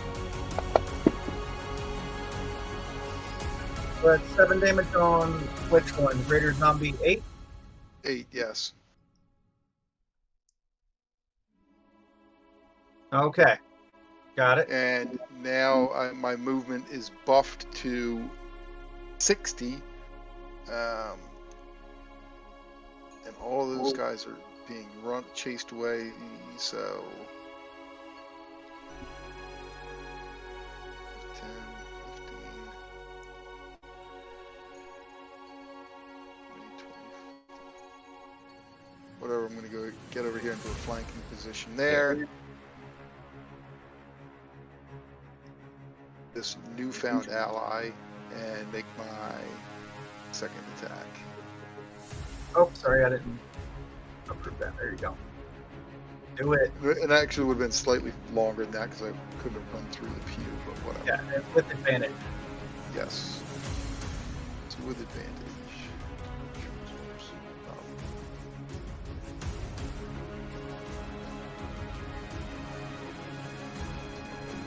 That's all.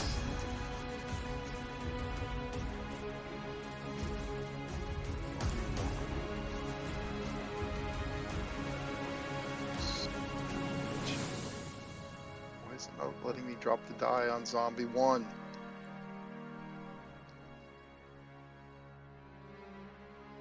There it is. So I went ahead and just labeled all the ones that are turned, by the way, just for brevity's sake. Okay.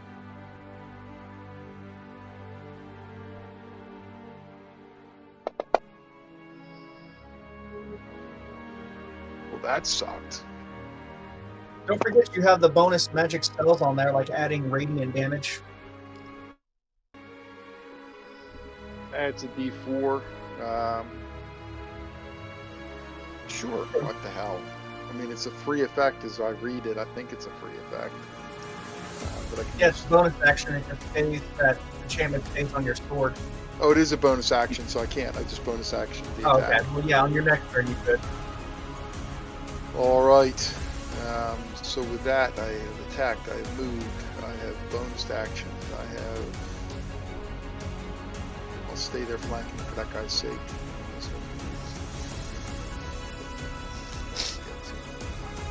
Oh, well, whatever. Suck it up, buttercup.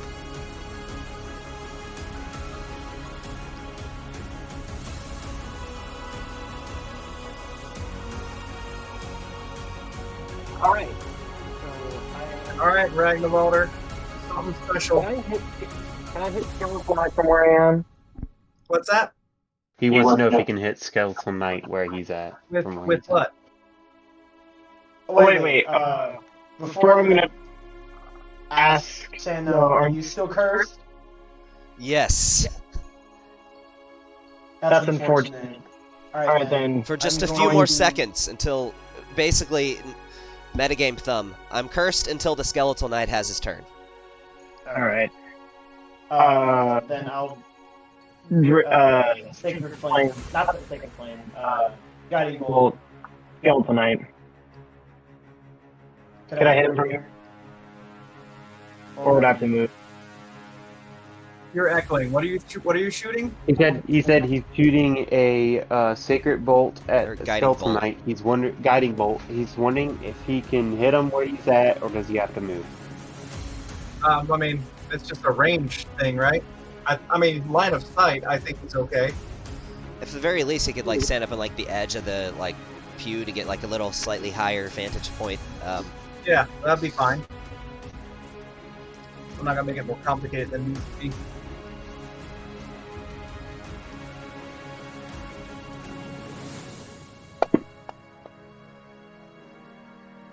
That hits. Yes. Hits. 22. Ouch.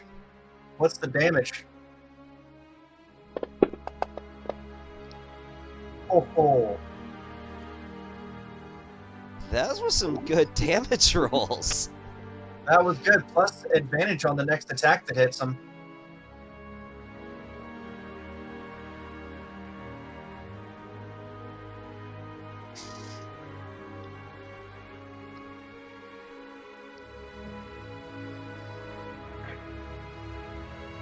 Oh, by the way, turned creatures can't take reactions either.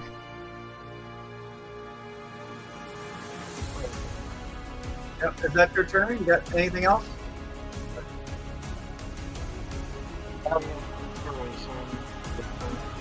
Valiant Inspiration. Well, like, trying to get a phone. With attack roll. Yeah. Alright, whose turn is it now? Greater Zombie 4, which I do not believe is one of the turned ones. Yeah, it's not. No, Pours over he's down by there. the steps. It was flanking against me. Confirm his movement, because that's he wanted to use his movement to go over there. He'd obviously go around to where Oh, do you he's want to gonna turn get token lock off? attack of opportunity. Yeah, I can.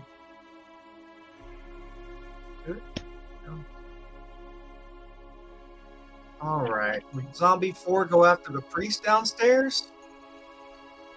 Do they know how to open doors? No, he would just hang on it. There's no way they could know the priest is downstairs. They're here for the priest. They can sense him. Oh, He's not going to get through the door, though. Alright, it's over to Dahlia's turn.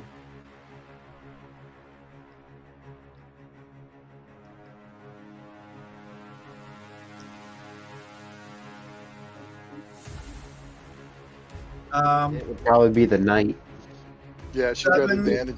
She got 2. advantage against him. Bash his skull in. Wight, ogre, zombie, zombie 6, I think 3. All of them except the skeletal knight basically are turned. And she's got advantage. Don't against attack a skeleton turned knight. one, or else they will stop being turned. Yeah, if you attack one of the turned ones, they will no longer be turned. Yeah. With them being turned is they could just come back. But it gives us time to whittle their numbers with a smaller group. So. And that turning only lasts for 1 minute. That's 10 rounds. That's 10 rounds that we can Yeah. we can kill the rest of them. I'm pretty sure there's not any clerics, zombie clerics, whatever, that are going to heal them up. So You want to roll a smite with that? Even then, You the wanna only do it- spell that can heal an undead is negative energy flood. Level right, 2 spell so slot. that's what I'm saying. It's not like letting them run away. They're going to get better. They're kind of toast. 24 holy damage on the skeletal knight added on with a level 2 smite, and you still have your attack and bonus attack.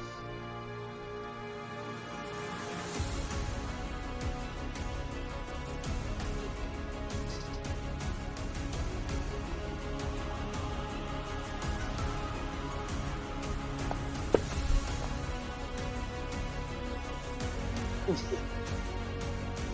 would have advantage on that if you would like to because of silvery barbs. There it That was is. good. Go for it.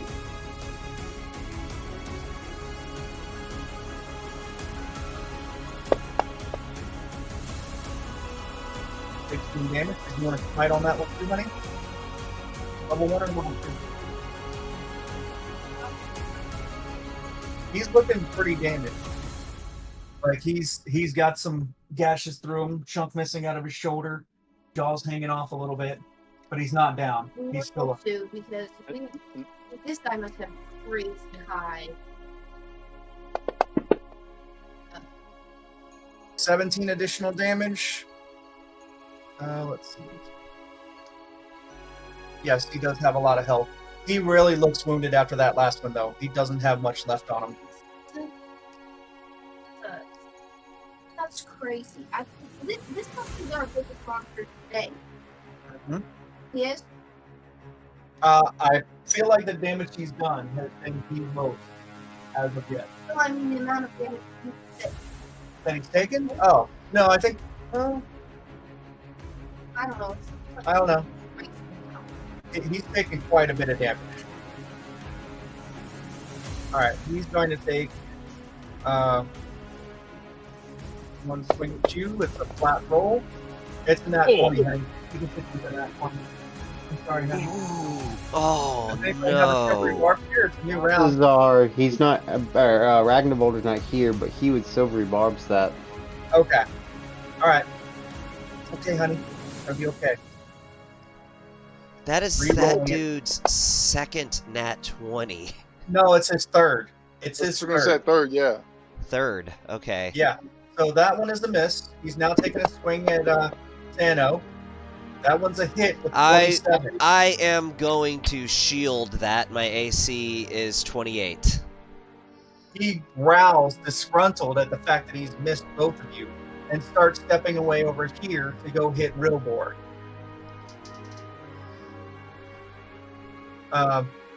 He gets 3 attacks? Yes, he gets 3 attacks. Holy You guys shit, also this have dude's buff. reaction. If Amelia, did you want to take an attack opportunity? He's technically still within her range. But he's leaving her. Oh, okay. Never mind. That's fine. He's just The gonna ability attack if they attack an ally, she can attack them. Oh, Sentinel does have that. She can use her reaction to attack if they attack an ally within 5 feet of her. Yeah, spot on him? The Go ahead ally's and not take within spot 5 on him. feet of her. Yeah, he It's is. your full on. That's how Sentinel works. If Sentinel and full on, yeah. That's not even that is not even a Polar Master thing. That is solely a Sentinel thing that lets you make an attack against somebody if they make an attack against an ally within 5 feet of you. But neither of those are true. I mean, he's not within 5 feet. He's 15 feet. When No, he he attacked did- me, he was within He 5 did feet. when he was within 5 feet. Yeah. yeah. Okay. Right. The previous stuff. I got you. I'm sorry. Yeah. What? No, you did hit. It's you got to roll the damage. That's all. Sorry. In the middle of one of the games. Oh, sorry, honey. I didn't mean to do that. All right. Oh yeah. Wait. Can you add a smite to that? You can anytime you hit with an attack. Smite to that. You got only level 1 stuff, right? 13 extra damage.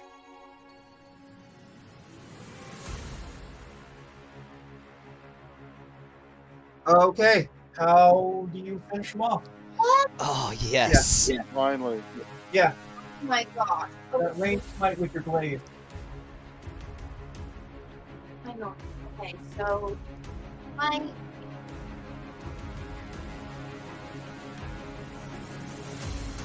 Fiery white explosion. yeah, All right. It's over to zombie number 8.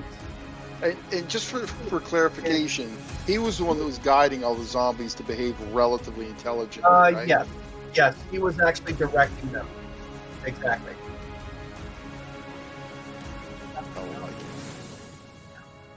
They should be more sporadic and just attacking anyone nearby. 30. He has to dash. He doesn't get an attack. Just doesn't have the movement. So Reginald. I can be healed now. Yeah, no, he's definitely going to give you a little bit of healing there.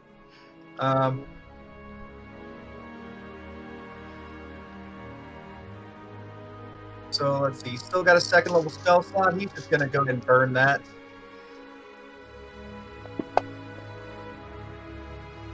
You got a I'll little bit take of it. healing there. He's also going to fire. Let's see. Wait, what's he doing here? All right, so now it takes 16 damage to get me down again. That's a little bit of a cushion. I think Raider Zombie 7 was not in that range, right? The one that's next to Waterdeep, Reginald? When I was going through the saving throws, I did not see one ever made for that one, so I don't believe Right. so. He's stabbing him with the dagger. And it's a hit. For only 3 damage. Ouch. Alright, that's his turn. Down to Greater Zombie 3.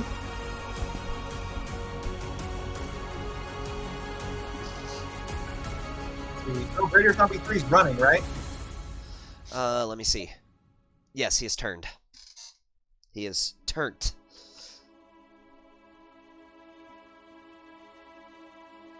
Alright. That actually kind of puts him off the map.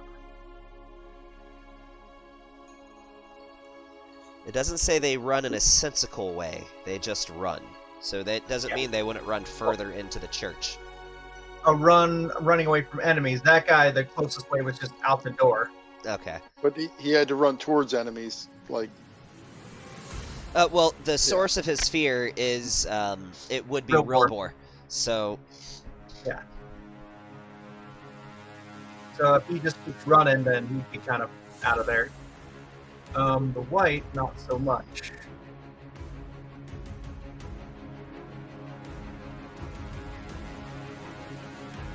He's going to continue pursuing the wizard that he was sent after. This is an attack. Wight is turned. Oh, never mind.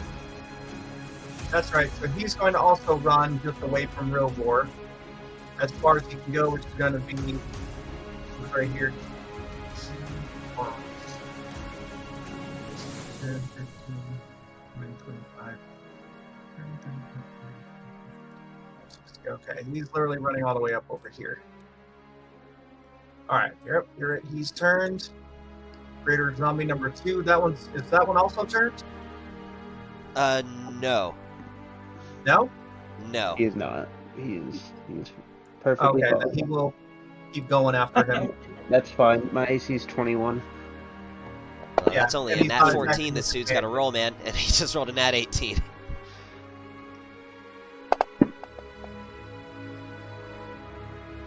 So that's wounded, but that's Is that his first attack? Yeah, that was the first. Okay. Well, he's still got to roll like an 18, right? Yeah, okay. So he missed. Wait, does that hit? I thought you had shield up, right? Or no? 21 up. No, I just don't have it actually applied in my thing. But yeah, that misses. Okay. All right. So then that's over to Greater Zombie 6, who's also running away. To the window, to the wall. Greater Zombie 7, also still going to just be attacking. First. Wait, he just had his turn, I thought. Greater Zombie 7? Yeah. Didn't he just attack Percival?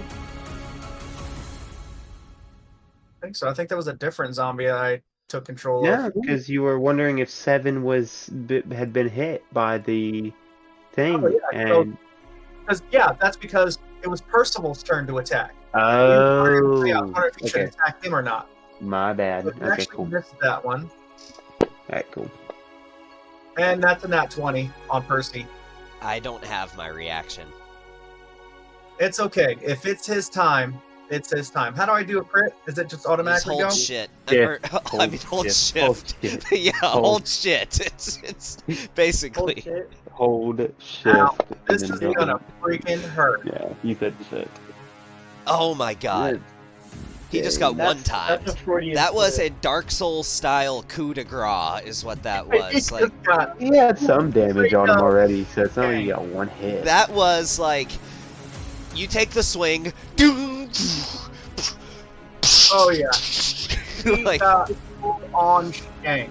that was like Elden Ring / Dark Souls / Bloodborne cutscene style impalement.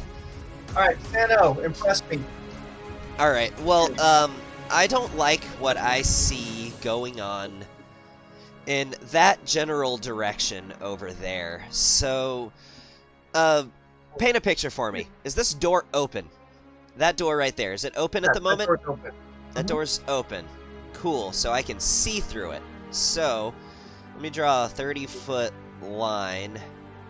Because I actually haven't used this spell yet. Well, for starters, let's get all my movement out of the way. So, that I have a movement speed of 40 at the moment because I am...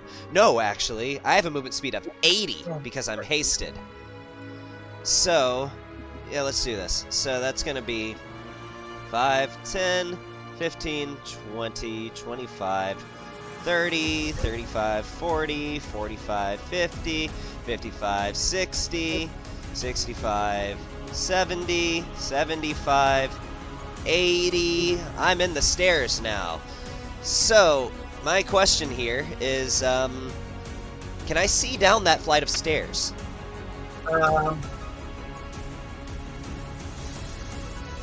I'm going to take a guess and say yes.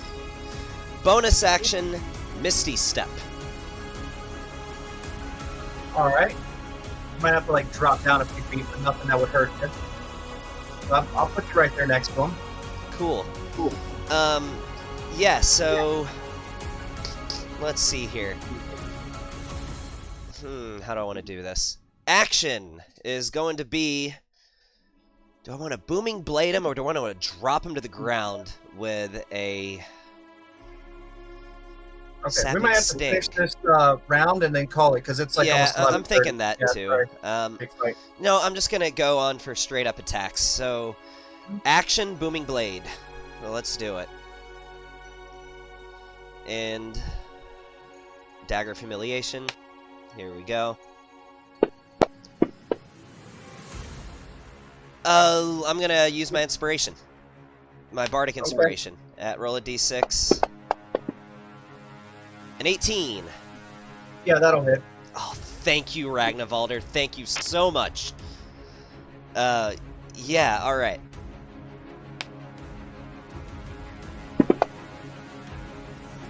Cool. Roll the Booming Blade damage on him.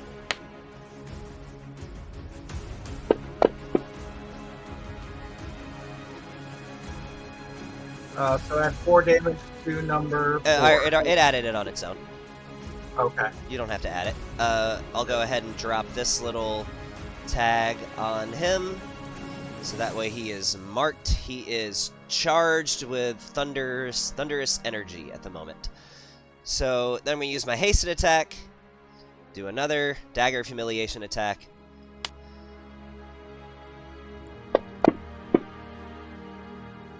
That hits.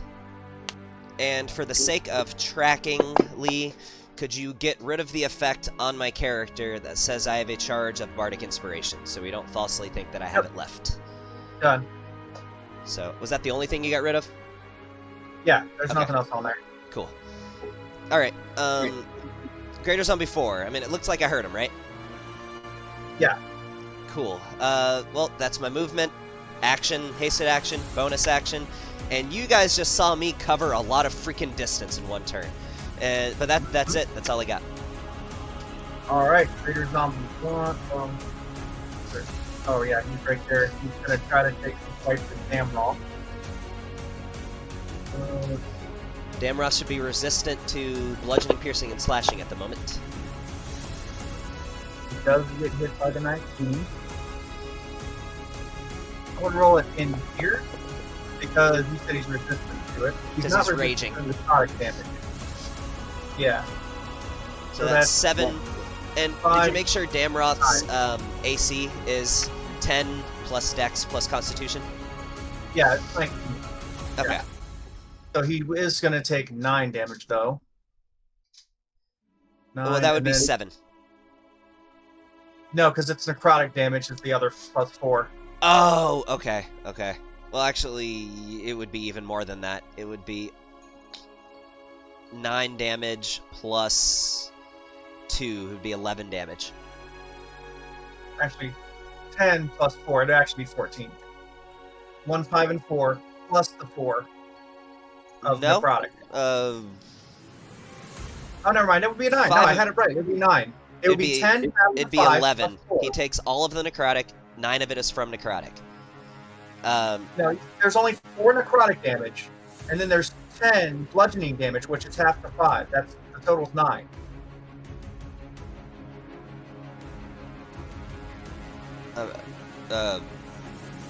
I mean, I'm looking at the numbers here. From the 2d6, Oh, okay. 2d6 equals 9. So 9 necrotic, Okay, the other and then okay, I thought that plus 5 4 turns was into a the- 2, so it's 11 damage. Okay, you're right. Alright, so. Not one of this. Greater Zombie, that one's actually getting eliminated right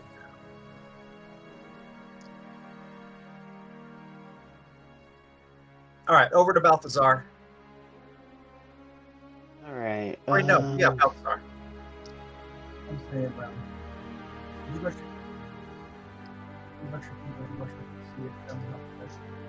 Yeah, because higher natural initiative breaks ties. I guess that's fine. So I'm going to push him back with my kinetic feet. The zombie back with my kinetic feet. And Oh my he God. doesn't get moved back. That's fine. I'm going to use Icy Death's Frost, which is just a cone. The only person I'm really able to hit is the zombie in front of me. So he's gonna roll a saving throw. If he fails this, and he doesn't, he still takes half this damage. Should I misty step out of this thing? Whatever. He takes 5 damage.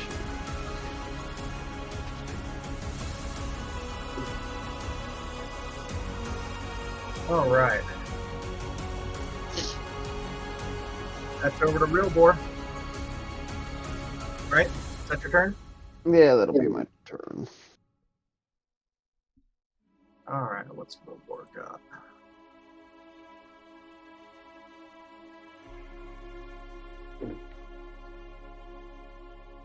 I think he's also going to cast a Guiding Bolt at the Ogre Zombie and get him out.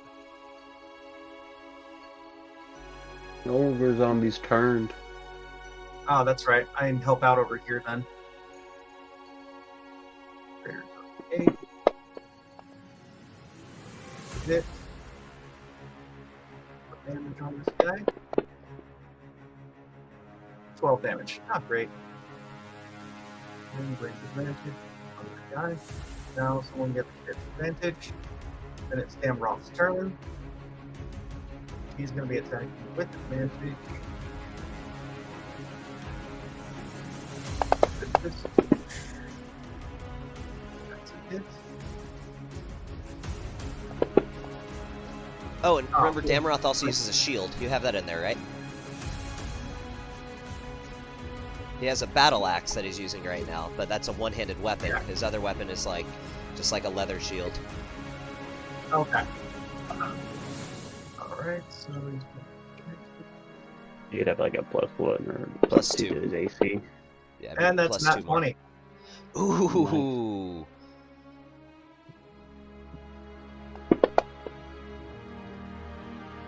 Nice. 15. Chunked him pretty good.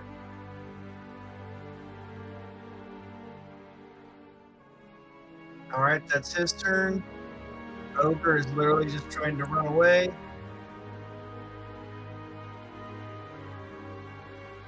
Completely just like leaps over the kobold. Yeah, he kind of just steps over him. Alchemical homunculus. Oh, he's on a partial space. No. You would need to move him a little. Right. There you go. Yeah. Let's see. Who's damage needs a little bit of extra help? Oh, shit. Does temporary help get someone back up or no? No, but it would protect them from an attack potentially that could make them Okay. fail some death saves. In that case, I'll put it on survival boost on the ground right now. Forgot he was still down. Couldn't it heal him? No, it can't. That's right. No, it doesn't have that. Alright. We're going to save this right here. Is there any battle notes that we want to add to the recording?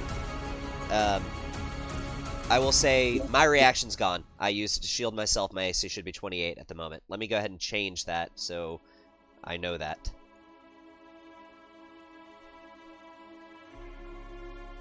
Yeah, so my AC is 28. Nick, you should change yours to 21, so that way you don't forget that It's you're not shielded. 21 anymore. Oh, it's not? Okay. I just had my turn. That's right.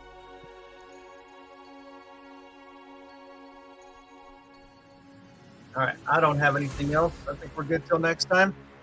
Yeah. Alright. This is a good fight. God, I thought it was literally, that was the worst silvery barbs. I paid for using that silvery barbs to help out Reggie. The worst card, especially with him hitting like so many crits.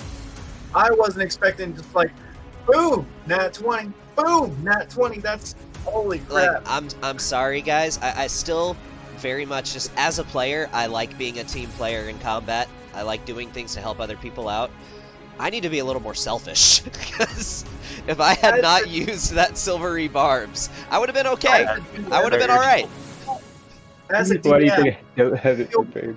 I feel bad when I make a difficult encounter, and then at the start of the difficult encounter, all my characters are getting nat 20s and just demolishing, and I'm like, It happens though. That's the If- thing. am I gonna- It happens. am I gonna feel it right now? It's like, and the whole time I'm like, I just got to get through the first round so that his buddies show up. Just got to get through the first round. Still alive. So question, is this fight part of the module or is this a Lee special? Everything in Waterdeep that's going to happen over the next like 2 sessions is me. And this isn't even the big thing that I had planned, by the way. I spent like a day and a half on something else entirely. This is cool though. I like bravo to you. This is a cool little encounter. So how am I supposed to have silvery barbs, right? When I have this is my spell list prepared. Oh, hold on, I'm loading back in. Give me 1 second. It shouldn't take long. Dude, I'm in. silvery barbs is a I cheat understand, code dude. of a first level spell. I understand. I mean, you do like, have gauge armor, shield. That's what I'm saying. Misty Step, yeah. And the thing is, Silvery Barb is just so powerful for that stuff. But then, yeah, it would potentially stop you from being able to shield yourself Yeah. or whatever. So, Yeah, I like, have a common Charm homebrew, person. You know. a common homebrew that people do for Silvery Barbs is they make it Yeah. a second Oh, level you don't have spell. armor? Because they No. flat out say first level is No. too low for Silvery Wizards Barbs. And you know don't what? get the If Silvery Barbs armor. was a second level spell, I'd still Other than pick it up. spell. Well, no, I'm like a rogue. Yeah, I'd you know, still pick it up, even if it was a second level spell. I got to get to bed. Heal, If it was a Thunderwave. third level spell, I'd think I about guess it. I can get away from Thunderwave. Like, I guess I don't have to have Thunderwave. Remember that awesome Thunderwave when you were tied up? And... Hold, exactly. Hold person. Icy, like Misty Step. You know, Like a big one there's that so a many big good spell that stuff. I've used many times is Burning Hands, and I don't have that Yeah. prepared right now. Hey, I got to cut out, guys. Peace out. Have a good night. Yeah. Happy New Year, all. Good night. Yeah. Happy Yeah. New Year. Thanks for the good session, man. Let me go ahead and kill the recording.